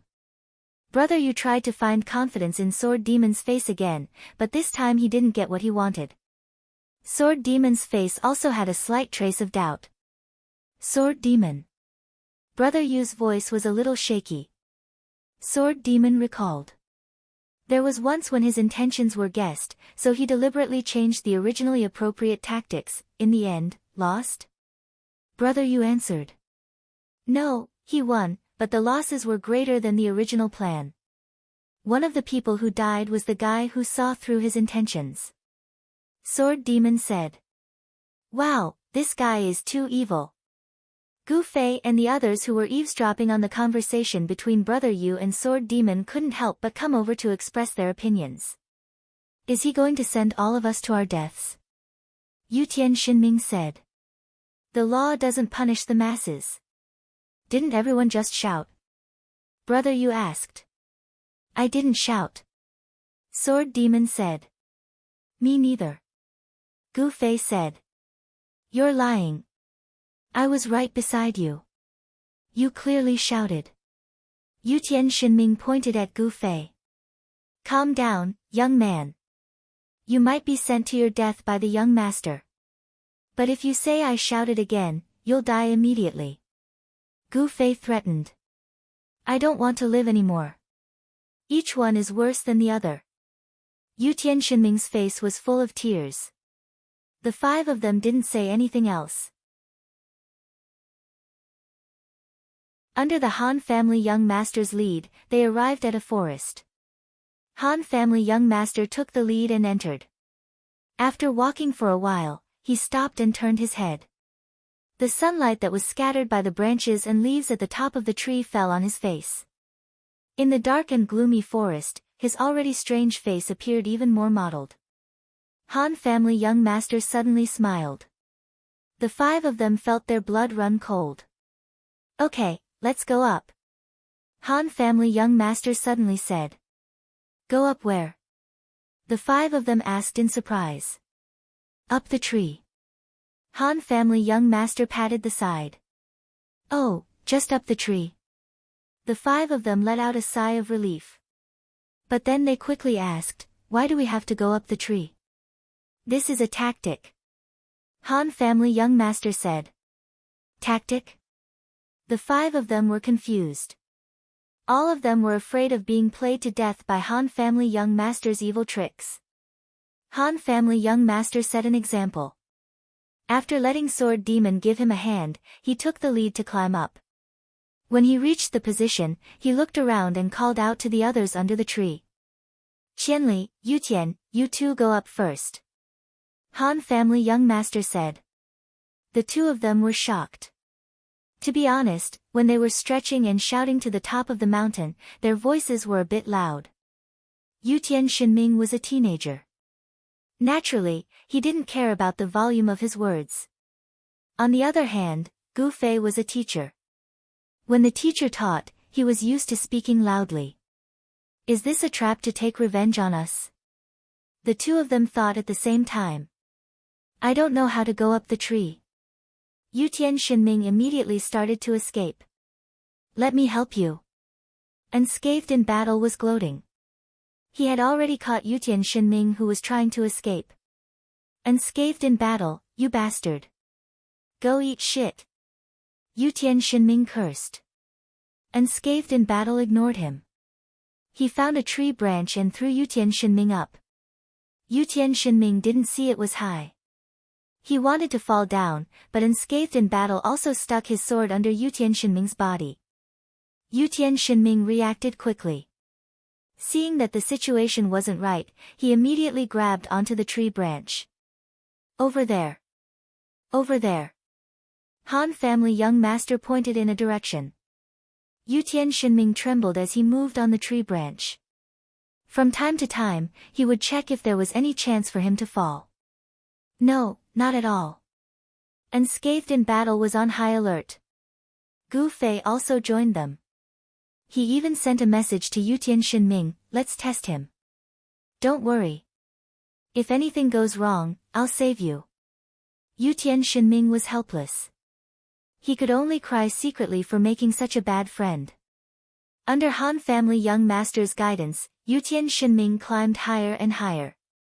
He had already given up on the idea of falling. He started to carefully test if the branch under his feet was loose. He felt that Han family young master's plan was to point at a branch that couldn't bear any weight on purpose and let him stand on it. As it turned out, Han family young master's thoughts weren't that easy to guess. Yutian Shinming arrived at the designated location safe and sound. The message receiving channel immediately exploded with noise. How is it? How is it? Is there anything unusual? Gu Fei and the others sent messages to inquire. Using me as a test subject. Yutian Shinming was angry. He didn't reply to any of them. Qianli, you go up too. Go to that location. Han family young master pointed at a location. He then called the other three, come up. Find a place to hide. Unscathed in battle was the strongest. He took on the responsibility of helping. He carried Sword Demon and Brother Yu up the tree one by one. He then looked at Gu Fei. I don't need it. Gu Fei shook his head. He pointed at a branch beside him, teleportation, move. With a swoosh, Gu Fei was already standing on the tree. I know you don't need it. I mean, you help me. Unscathed in battle was exasperated. Gu Fei glanced at his burly body. He was expressionless, do you think that's possible? Unscathed in battle was indeed a difficult problem. Later, they worked together to carry him up the tree. Gu Fei looked at his clumsy posture on the branch and sighed, don't get involved in this. Then, Gu Fei carried the lightened sword demon up the tree. He then teleported and jumped from branch to branch. You can practice more. You'll come in handy later, Han family young master suddenly said. What about now? What should we do? Other than unscathed in battle, the other 5 had chosen their positions on the tree. Brother, you asked. Wait for him to find us. Han family young master smiled faintly. What if he can't find us? He will find us. Even Unchung Mutsu can find us. How can he not? What happens after he finds us? This was the question that everyone was concerned about. This forest is a trap prepared for him. Oh. Everyone heaved a sigh of relief. It turned out that Han family young master had a conscience and did not plot against his own people. This trap was prepared for him to go against the current.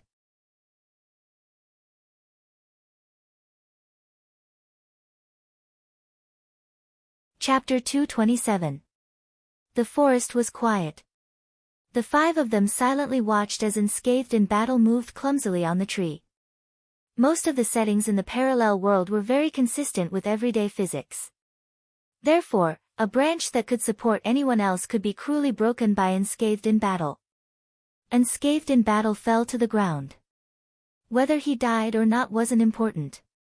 What everyone was concerned about was that his landing must have caused a huge commotion, so much so that it might attract Upstream's group over.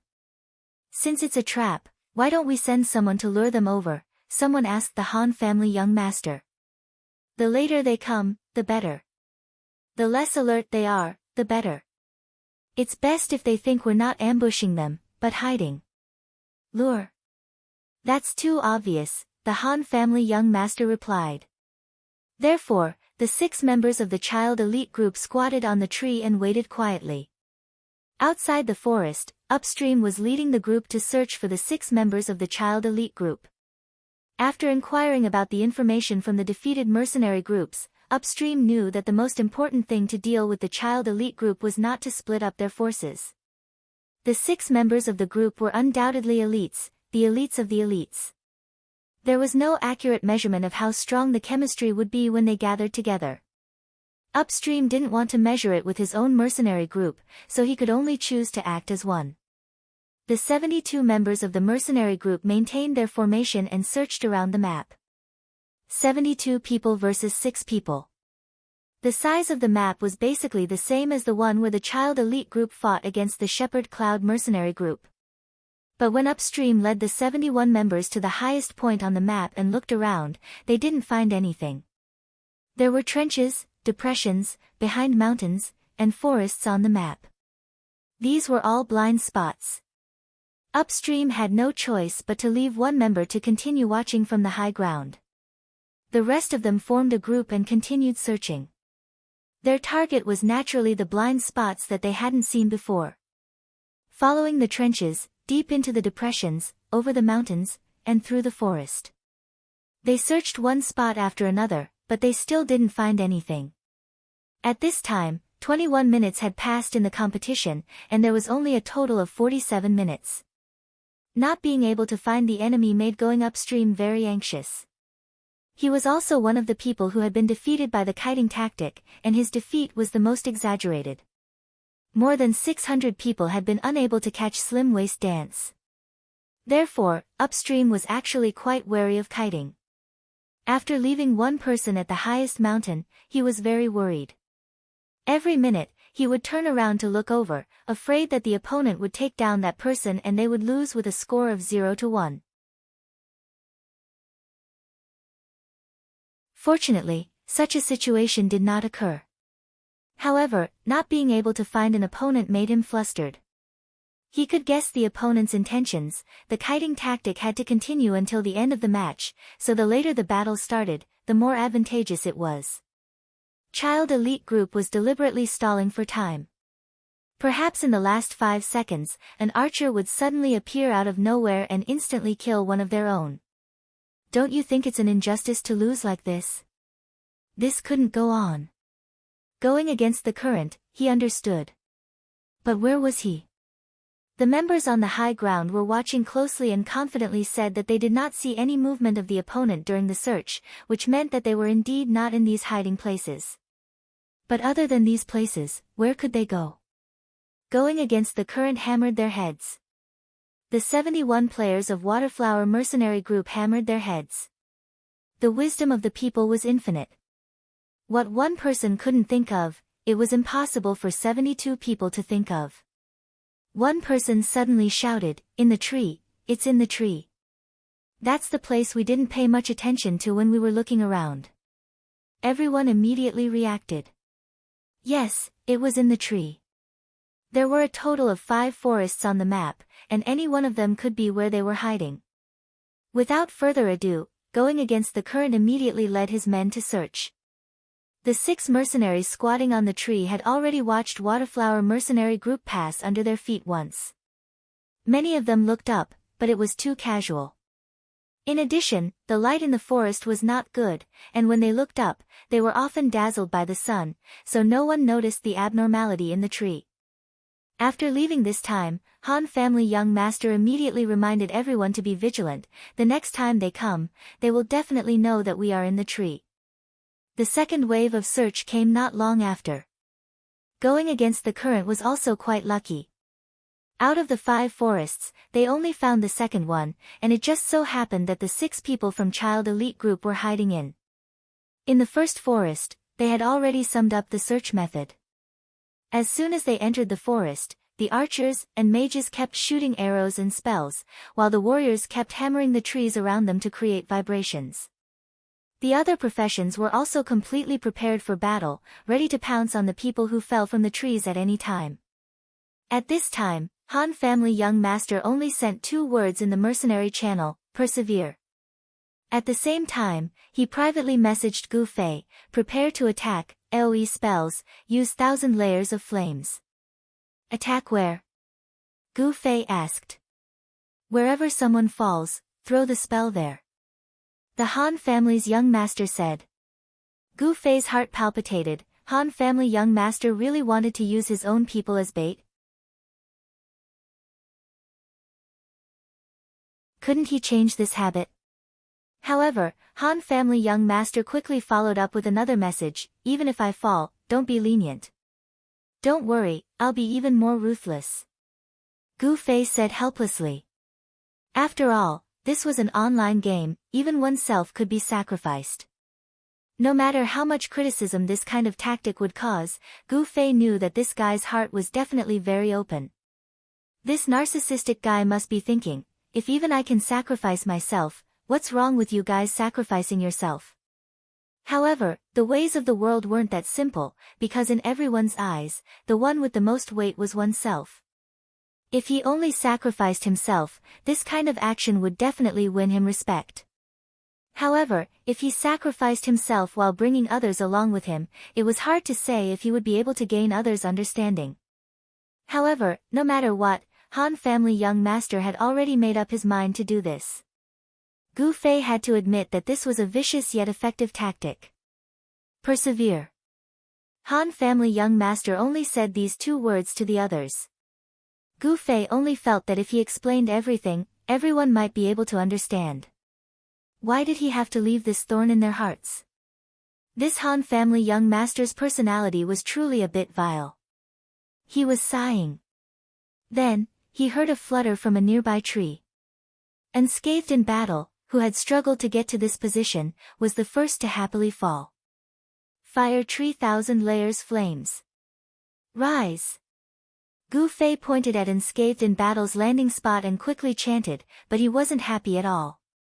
Gu Fei's magic delay had once again become a unique and ingenious technique. Since Unscathed in battle had fallen from the tree, Waterflower's people would naturally surround him. If the spell was cast too quickly and exploded before they arrived, it would naturally be a waste. However, with this delay, Waterflower's people had already surrounded Unscathed in battle. Boom! The instant the flames sprayed out, Gu Fei saw Unscathed in battle fall to the ground. He immediately got up and sent out a whirlwind slash. Although he wasn't really a wretched uncle, he would never willingly give up in a battle. Whirlwind Slash, a whirlwind slash that was always ready to be released at any time, was the best proof of this. The flames seemed to burn even faster as the whirlwind slash rose. However, Unscathed in Battle was mercilessly engulfed by the flames. Waterflower's people were still immersed in the joy of finding their opponent, but very quickly, most of them were burned into white light. However, there were still some who survived. Players were currently level 40, and their equipment was constantly improving. Although Gu Fei was wielding a level 70 night streak, he didn't have any intelligence points, so his magic damage was greatly reduced. Secondly, although the night streak was level 70, it was only at the level of level 60 because it dealt both physical and magic damage. If it wasn't for Gu Fei's Moonlight Soul Robe, which greatly increased his magic damage, he wouldn't even be able to insta-kill low-health professions. In addition, the people from Waterflower Mercenary Group were also the cream of the crop of the big guilds. When this spell was cast, some of them with high health and good equipment, even though their faces were pale with fright, still managed to survive. This included one person, Unscathed in Battle. Unscathed in Battle also hadn't fallen to Gu Fei's area of effect spell, so he didn't give up either. Those who could reach him were all masters with excellent speed. Those who were fast had low health, so they were all instantly killed by Gu Fei. Unscathed in Battle put away his whirlwind slash, roared, and charged at the warrior next to him. The warrior had just taken a spell from Gu Fei, so he didn't have much health left. At this moment, he was still being burned by the flames on the ground, so he hurriedly tried to retreat. Who would have thought that Unscathed in Battle would suddenly put away his whirlwind slash and charge out? He was immediately hit head-on, flying out of the flames with his butt sticking up in the air. Before he could even land, he had already turned into white light. Wushang roared again. He swung his sword and slashed the other survivor into a tree. He did not use any skills in this attack, so the damage was limited. The brat who fell into the tree did not die. He only stared at Wushang, who seemed to have gone berserk, in shock. However, Unscathed in Battle proved that he was still clear-headed. He knew that the flames under his feet still dealt continuous damage. After clearing out the two who were blocking his way, he quickly jumped out of the pit of fire. However, the people from Waterflower Mercenary Group had already surrounded him. Unscathed in Battle, who had been hit by Gu Fei's spell, didn't have much health left, but he was still stubbornly resisting. Chance. Han family young master quickly sent a message to Gu Fei. Release another one. Gu Fei already knew this was his intention, so he pointed his sword at him. When he received the message, Gu Fei quickly replied with a single word, okay. Skyfall Flaming Wheel. Gu Fei suddenly shouted. Han family young master was so angry that he immediately sent a message, what are you shouting for? Gu Fei didn't even have time to reply, because he had already jumped down from the tree after he said that.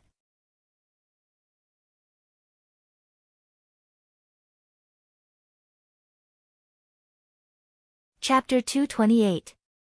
As early as the 1,000 layers of flames ignited, the Sparks mercenary group, led by Countercurrent, had already panicked. They knew all too well how powerful this spell was. This spell came stealthily, and they only noticed it when it was ignited. There was no time to dodge it. Even worse, a few people had already been set on fire, but they didn't even know where the person who cast the spell was. The melee professions all went to surround Unscathed in Battle, while Countercurrent led the mages, archers, and other ranged professions to speed up their search for Gu Fei's figure in the trees. Countercurrent had a lot of experience. From the place where the 1,000 layers of flames landed, he had roughly circled the area where Gu Fei was. They didn't have to walk too far, they just had to carefully search within this circle. Just as they pointed their staffs, bows, and other weapons into the sky, Gu Fei's Skyfall Flaming Wheel was heard. Everyone didn't know where this spell was thrown, and they were scared out of their wits. Countercurrent's reaction was the fastest. He chased after him and shouted, "Don't panic, look carefully before you speak." The Skyfall Flaming Wheel wasn't like the 1,000 layers of flames. It would take some time for it to fall from the sky, and the fast professions could just barely dodge it. However, before the skyfall flaming will came, Gu Fei's figure came out of the shadows of the trees, and with a loud shout, he descended from the sky. Gu Fei's descent came very quickly, and no one had time to react, let alone attack. Gu Fei's head was on the ground, and his feet were in the sky, falling straight towards unscathed in battle.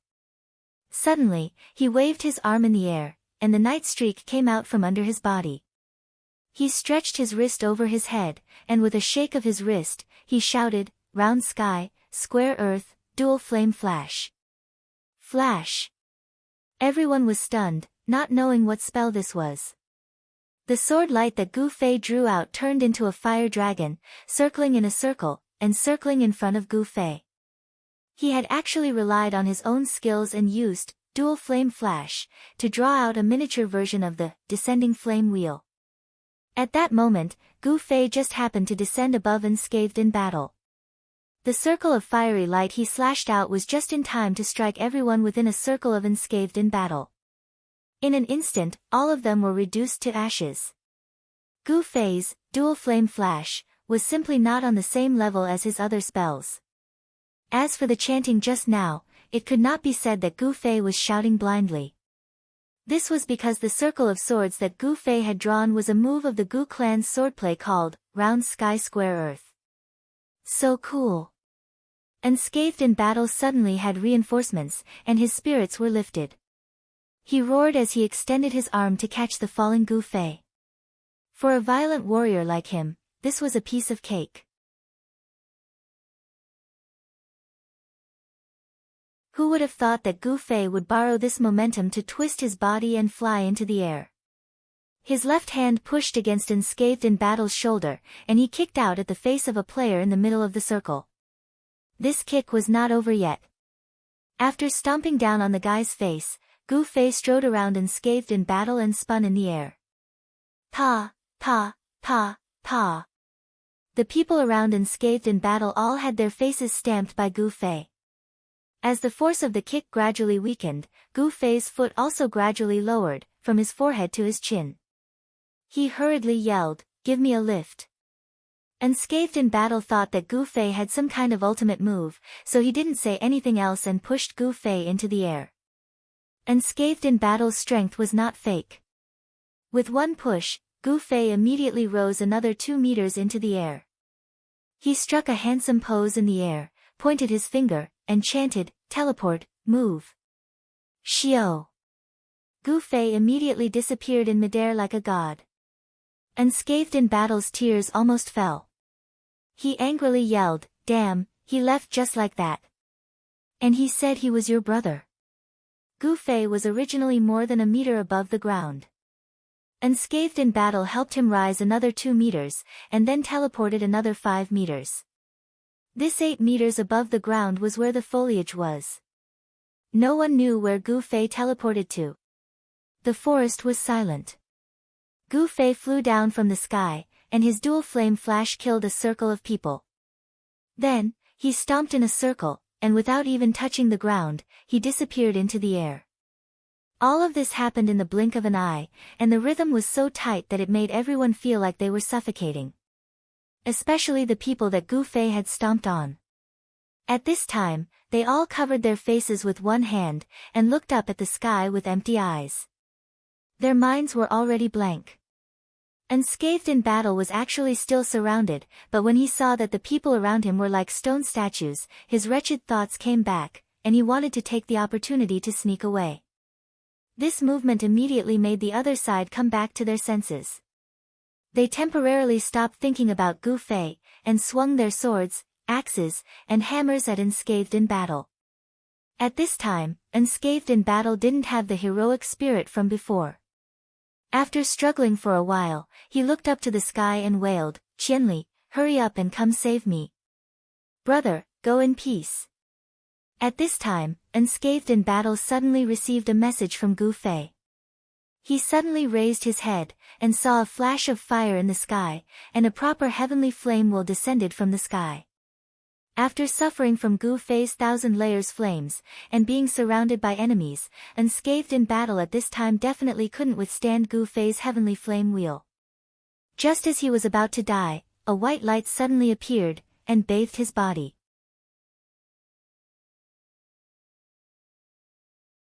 This wasn't the signal of death, but a priest's restore.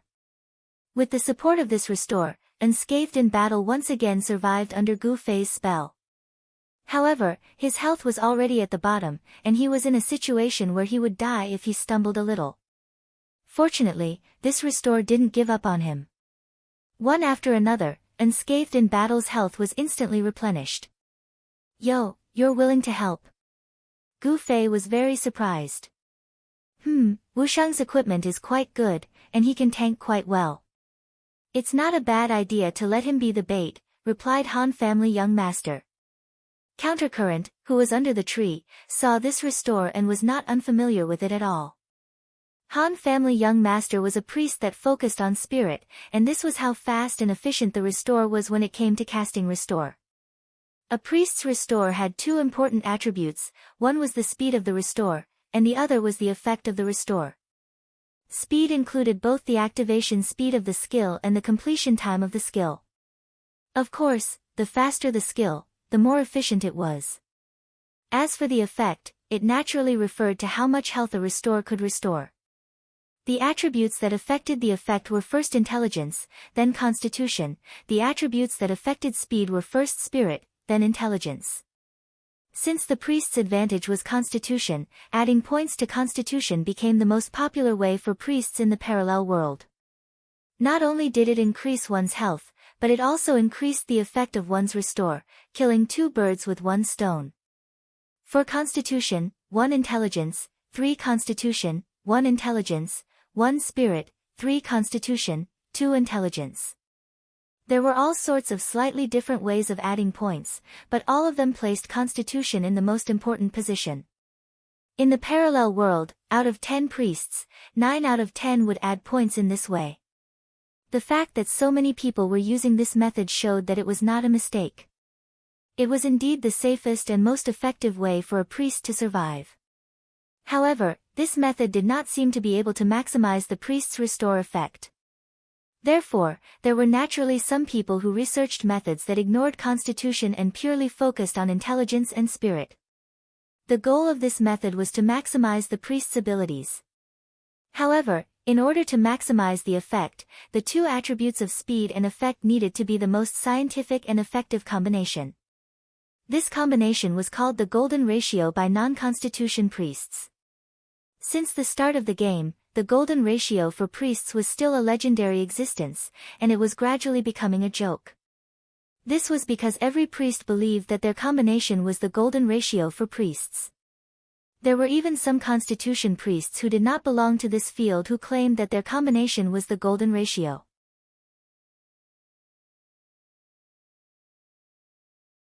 There were many opinions, but no conclusion could be reached. During a party with singing and wine, Against the Current was in the same party as young Master Han. While they were chatting, they accidentally talked about the golden ratio for clerics. Everyone expressed their opinions, and even some players who were not priests expressed their opinions. In the end, Han family young master, who had been silent all this while, said coldly, "What's there to argue about? The strongest priest has the closest combination to the golden ratio."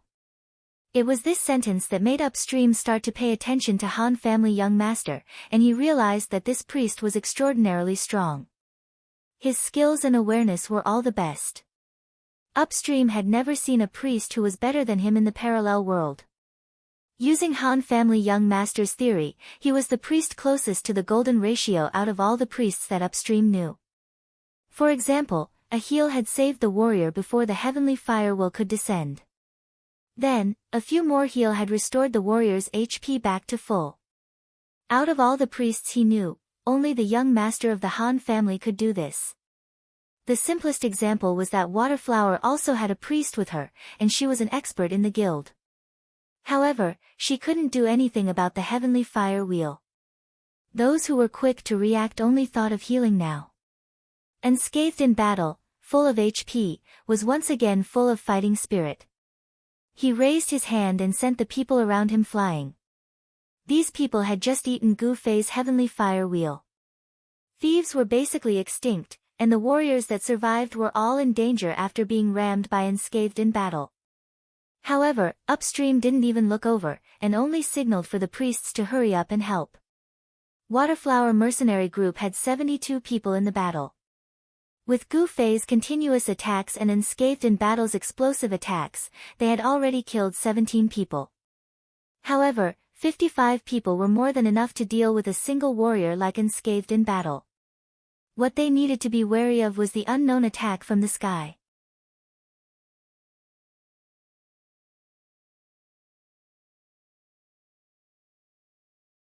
Chapter 229. Without the support of a cleric, the warriors quickly regained their footing and began a heated battle with Unscathed in battle. Unscathed in battle had his back against a tree and was surrounded by 5 people, but he was able to hold on for a while. This showed how wise Unscathed in battle had been to invest most of the loot from the fan meeting into clothing. Warriors didn't have the sneak attacks of thieves, nor did they have the combo attacks of grandmasters of combat. Therefore, it was usually a face-to-face, head-on fight. It was almost impossible to completely avoid damage from the opponent.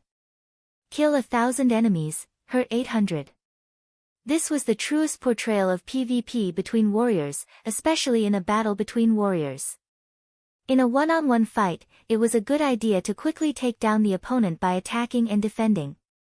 However, in a one versus many fight, having good defense would allow one to last longer on the battlefield and take down more enemies. At the same time, it would reduce the burden on one's cleric. Unscathed in battle's equipment followed this train of thought. For a moment, he was fighting 1 against 5, but he didn't feel pressured. Under the tree, swords and swords clashed. Countercurrent didn't care about what was happening. He quickly organized the mages and archers, the 2 ranged classes, to attack the treetop. Even the clerics who didn't have much to do were assigned to fight with holy light orbs. Although the damage of holy light orbs was insignificant, they shone brightly and were much more effective than fireball in illuminating the dark forest. The people on the treetop held their breath, afraid that they would be shot by the people below. Yu Tian Shenming's but was shot by an arrow, but he gritted his teeth and did not move, only fiercely remembering the archer who shot him. Countercurrent and the others weren't shooting blindly. Gu Fei's previous spell allowed Countercurrent to roughly estimate his location. The Han family young master's continuous healing just now made his location even more obvious. At this moment, Countercurrent and the 2 priests were whispering and pointing at each other. Very soon, Countercurrent raised his hand and ordered everyone to throw arrows and fireballs in the direction he indicated. When Gu Fei saw the other party's momentum, he knew that the young master of the Han clan would not be able to hide anymore. Although this wave of attacks had yet to reach his hiding place, if they followed the train of thought of going against the current, they would be able to search the place like a map. Sooner or later, they would knock the Han family young master down from the tree. Gu Fei's position was not far from the Han family young master. He was also on the trajectory of their map, but he was different. He could teleport. Just as his opponent's attack was about to reach him, teleportation's cooldown ended. Gu Fei silently chanted and immediately flew to another safe location. Looking back, the waves of attacks from the opponents were about to reach the location of the Han family young master. Without an extremely fast movement technique like teleportation, if someone were to crawl on a tree to dodge the attacks, they would definitely be discovered by the people below. Simply put, the Han family young master could only wait to be killed. There was nothing he could do. However, he was very calm and did not panic at all. He took out a small bottle of wine and continued to drink. Seeing that the attacks were about to reach him, he threw the bottle down. The bottle was thrown to the place where the battle was raging. Unscathed in battle and a few warriors were smashing each other's heads, causing them to bleed. The Han family young master's bottle had suddenly arrived, but no one noticed it. With a bang, it landed on a warrior's shoulder and shattered. Ah! That guy's here again. The warriors scattered in all directions as if their butts were on fire, leaving unscathed in battle alone. They all looked up in shock. As the guild leader, Countercurrent felt a little embarrassed.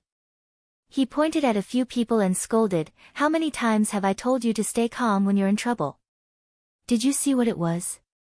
Why are you so flustered?" Actually, they couldn't be blamed.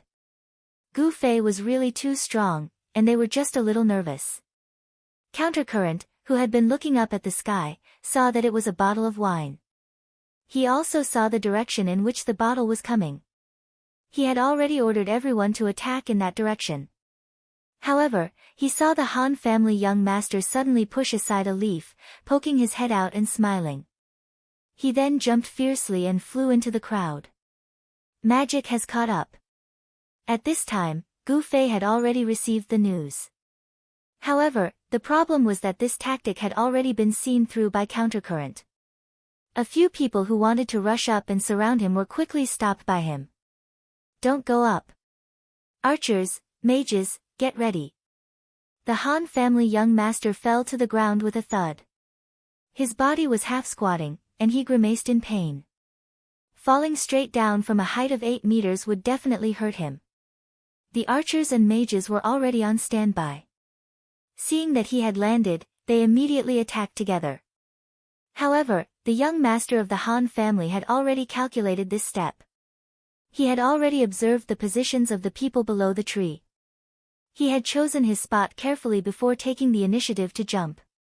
As soon as he landed on the ground, he rolled to the side without thinking and hid behind a large tree. This position was the blind spot of all the mages and archers who were waiting for Countercurrent. This was the major weakness of ranged classes. All the people who attacked in a straight line missed, but the attacks with tracking arrows and fireballs were able to catch up to the target effectively. Unfortunately, it was useless. After all, the Han family young master was a priest, and one who had reached the legendary golden ratio. Taking advantage of the time difference between the attacks, he easily saved his life. "Hurry!" Countercurrent waved his hand, gesturing for everyone to switch positions and find a place where they could attack. He had thought that by hiding behind the tree, he would be able to see the Han family young master in a few steps. However, after moving a few steps, his line of sight was not blocked by the tree, but by something else. The Han family young master's choice of position was not simple. Of course, things were not that perfect. Finally, an archer found his position and saw the Han family young master leaning against the tree. He knocked his arrow excitedly. Suddenly, he felt a chill at his waist. He turned around in shock, only to see the sword demon's ever-serious expression as he meticulously took care of him. "There's another one here." Someone discovered the sword demon's existence and hurriedly launched an attack in his direction. However, the sword demon's skills were different from the Han family young master's. He shuttled through the forest very agilely. Those ranged classes always had a straight line of attacks, so they could not do anything to the sword demon for a while. 124,253, 120,251, 117,146. The coordinates kept flashing in the sword demon's private message, but it was the Han family young master's guidance.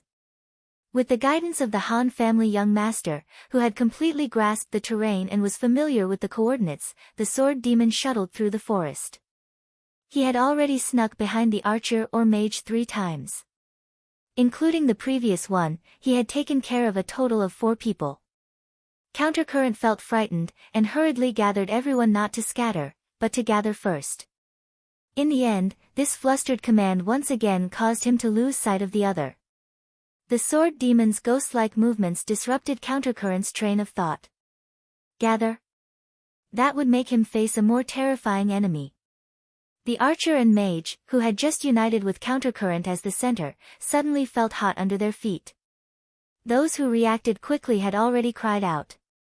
Everyone cried and ran in all directions, but it was too late. The 1,000 layers of flame rose from the ground. These people with low HP couldn't withstand this attack, and only some mages with high magic defense survived.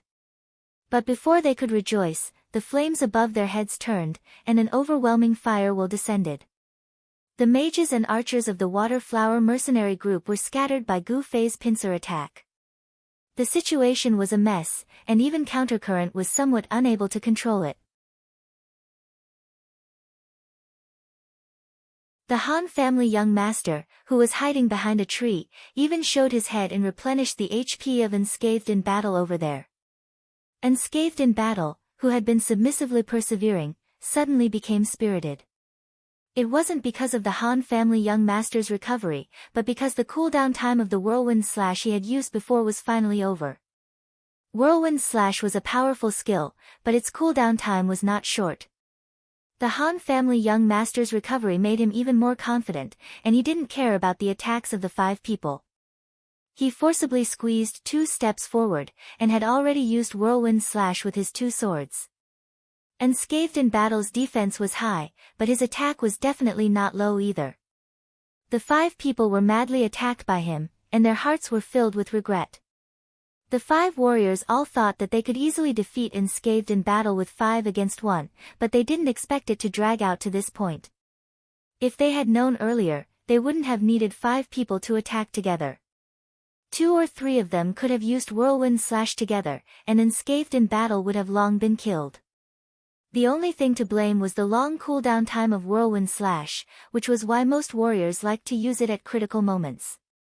5 people against 1. In this kind of situation, they couldn't be blamed for being frugal, but now they were the ones who were being counterattacked by Unscathed in battle. Unscathed in battle had been attacked for a long time, and he had accumulated a lot of rage. His 2 swords spun endlessly, and the 5 warriors were at the center of the whirlpool, unable to resist. Soon, they all turned into white light and disappeared. At this time, Yutian Shinming, who was on the tree, wasn't idle either.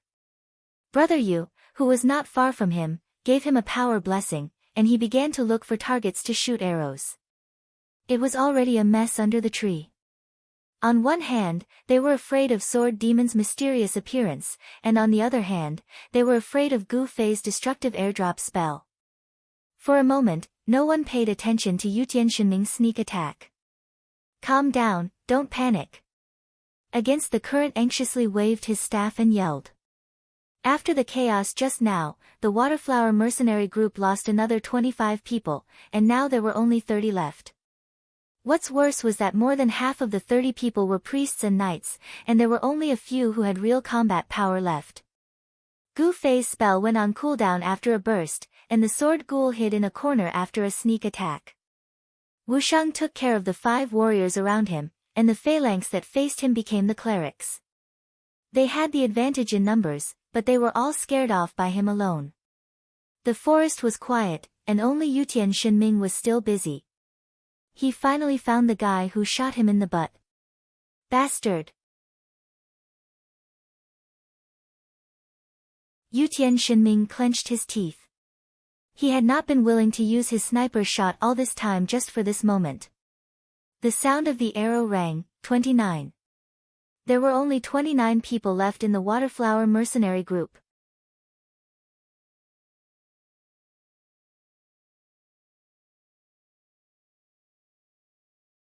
Chapter 230. From the moment he went against the current and led the group into the forest, he had followed young Master Han's plan step by step.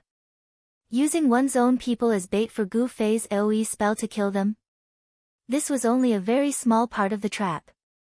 With this method, the first person to fall into the trap might fall for it, but after the first person was killed by Gu Fei's spell, the next person to fall would be the same as Upstream's previous judgment. The melee classes would be stopped, and the ranged classes would be used instead. When he went against the flow and made this judgment, he had truly fallen into the trap. The melee classes didn't dare to get close, and ranged classes were restricted in the forest. No matter how many people the Waterflower mercenary group had, their battle strength had already been weakened to the limit. This was the main point of Han family young master's battle plan. Using one's own people as bait, and Gu Fei would kill them. This entire scene was actually the bait, luring him to go against the current and make the decision that young Master Han was waiting for. Upstream's judgment couldn't be said to be wrong. If this was a normal fight, Waterflower wouldn't have lost even if she had the advantage in numbers. Unfortunately, he wasn't facing an ordinary opponent. He was facing an elite team made up of top experts. Everyone in the group exerted their full strength, causing more splashes to bloom. The people who stirred up the water were at a loss as to what to do. In such a situation, Upstream's emotions were unstable, and he finally made a major mistake in his command, giving Gu Fei an opportunity to take advantage of. 29 people. There were only 29 left, and the majority were priests and paladins. The players in charge of fighting in the Waterflower mercenary group finally had the ultimate configuration of their dreams. Every one of them could now have a professional priest and a professional paladin behind them. This was a treatment that only the top experts in the guild could receive.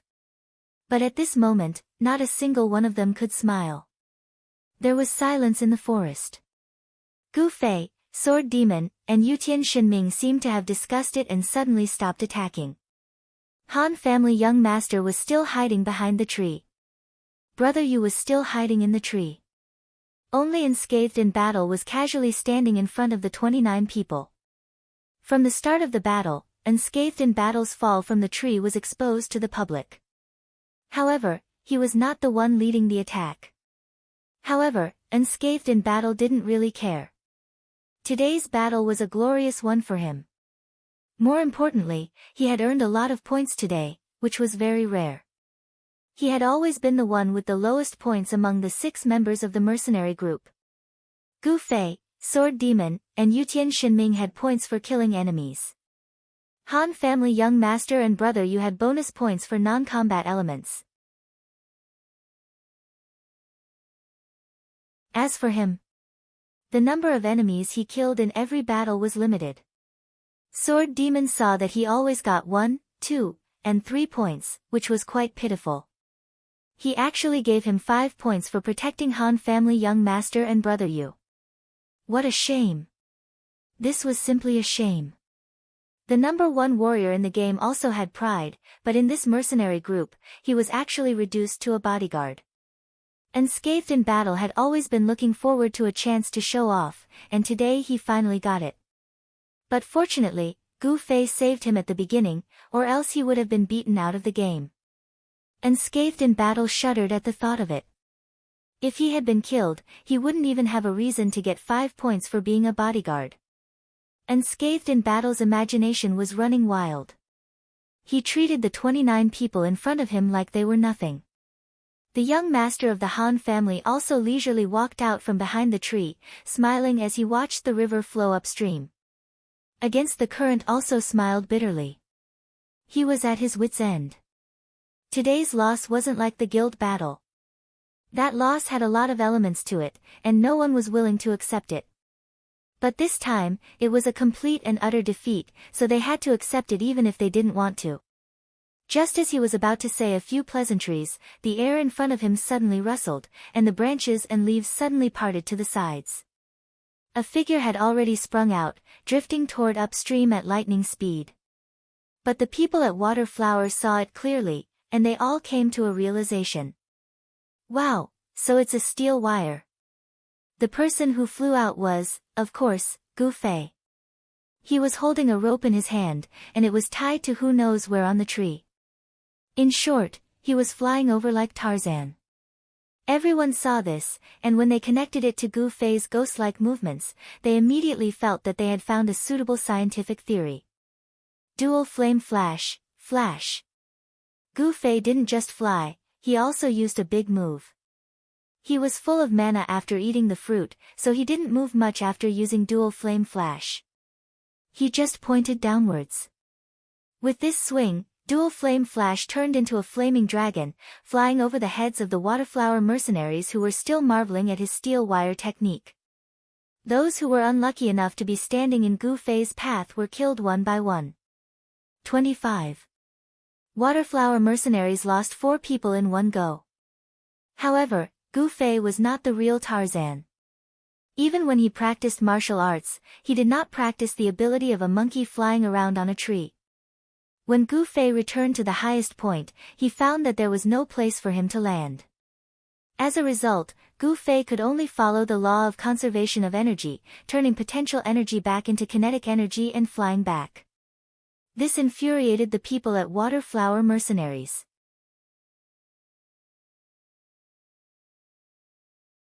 This was because all the martial arts, science fiction, and even the animal world that he usually came into contact with would use such a flying posture. After a swing, he would definitely land on another tree in a very natural and unrestrained manner. No one expected Gu Fei to be so unscrupulous. After flying out, he couldn't find a place to land, and then flew back without any backbone. If he kept going back and forth like this, wouldn't it be like playing on a swing? Swings were the main prop used in romantic dramas to send flirtatious messages. Everyone was currently acting out a hot-blooded fight scene, so this was obviously very out of place. Gu Fei also felt that he couldn't keep swinging like this, and made a prompt decision. As he swung back, he drew his sword and chanted, "Teleport, move." The advantage of an instant skill was that there was no need to set up a pose. He could use it whenever he wanted. As soon as Gu Fei finished chanting, he disappeared from the end of the rope. The people at Water Flower Mercenaries were still looking up at Gu Fei, but when they saw that he had disappeared, they all looked up at the trees, wondering if he had flown up again and would pull a rope down when they weren't paying attention. Suddenly, a scream came from behind them. Everyone turned around and saw Gu Fei swinging his sword behind them. Not only him, but the thief had also appeared out of nowhere. Taking advantage of the fact that everyone's attention was focused elsewhere, he took advantage of the opportunity to take advantage of the situation. The two of them killed 2 people at lightning speed, then disappeared and found a random tree to hide in. With the guidance of the Han family young master, who was extremely good at maps and coordinates, the places he pointed out were definitely in the blind spots of the large group of people. Poor Yutian Shinming, who had no sense of direction, couldn't enjoy the guidance of the Han family young master. He could only lie pitifully on the tree and sneakily shoot arrows. The sword demon and Gu Fei, one in stealth and the other in teleportation, would suddenly appear to harass them as soon as their cooldowns were up. They would quietly appear, take 2 or 3 lives, then disappear again. Above them, Yutian Shinming would occasionally shoot arrows. On the other side, unscathed in battle would carry his 2 great swords and feign a charge. The number of people at Water Flower Mercenaries dwindled, and those who hadn't died weren't far from having a mental breakdown. The only thing they gained was a deeper understanding of the cooldown of Gu Fei's teleportation. After repeated torment, Water Flower Mercenaries couldn't come up with any good countermeasures. They could only watch as their numbers dwindled one by one. When there were only 5 people left, the Han family young master once again floated out from behind the tree. He looked at upstream and smiled, "Let's forget about it." Against the current side and squeezed out a smile. "See you later." The Han family young master nodded. Upstream gestured to the remaining 4 people on his side. They all had tired expressions on their faces, and didn't raise any objections. They simply retreated. In the semi-finals of the mercenary competition, the 6 people from Child Elite Group actually won once again, achieving a perfect score. Having killed to this extent, just the experience and gold reward alone were already very generous. Needless to say, the 6 members of the elite group were naturally overjoyed. However, on the surface, they maintained a calm expression. This was because the moment they stepped out of the teleportation point, upstream had been waiting for them. They couldn't help but give their usual praises. Upstream's intention to win them over was already too obvious. They were just short of saying that they would all be his bosses once they entered his guild. But at times like this, the pretentiousness of these experts became even more prominent. Yutian's spirit pretended to be aloof and disdainful. Unscathed in battle pretended to be low-key, so humble that it made people feel disgusted. Brother, you felt a little lonely. He knew that in terms of strength, he still didn't have such a high level. They were so enthusiastic towards him mainly because of the others. Sword Demon's reply was more serious, "Let's not think about this for now. The Han family young master didn't say a word. He was originally a member of drinking and singing. Gu Fei was the person they were most looking forward to. He waited for the others to express their opinions one by one before putting on a helpless expression, looking like he was going with the flow. Upstream also knew that forcing things would only cause annoyance, so he didn't say much. He laughed and said, "Then I'll look forward to working together in the future. If there are any difficult missions, I'll definitely ask for your help." The mercenary group was, of course, open for business. No matter how bad the Han family young master was, he couldn't reject the goodwill that was delivered to his doorstep. He naturally laughed and said, "We're all so familiar with each other, of course we'll help if there's anything." It was rather strange for a match to be lost in such a joyous manner. There was great harmony before the battle, and it was still great harmony after the battle. This competition finally ended in harmony. You're tuning into the Blissful Bookshelf YouTube channel. We're so grateful for your support, and don't forget to subscribe to join us on this incredible journey through captivating stories. Your generosity through donations truly makes a world of difference, as it's the primary source of revenue that allows me to expand and enhance this channel for you. Thank you from the bottom of my heart for being a part of this adventure.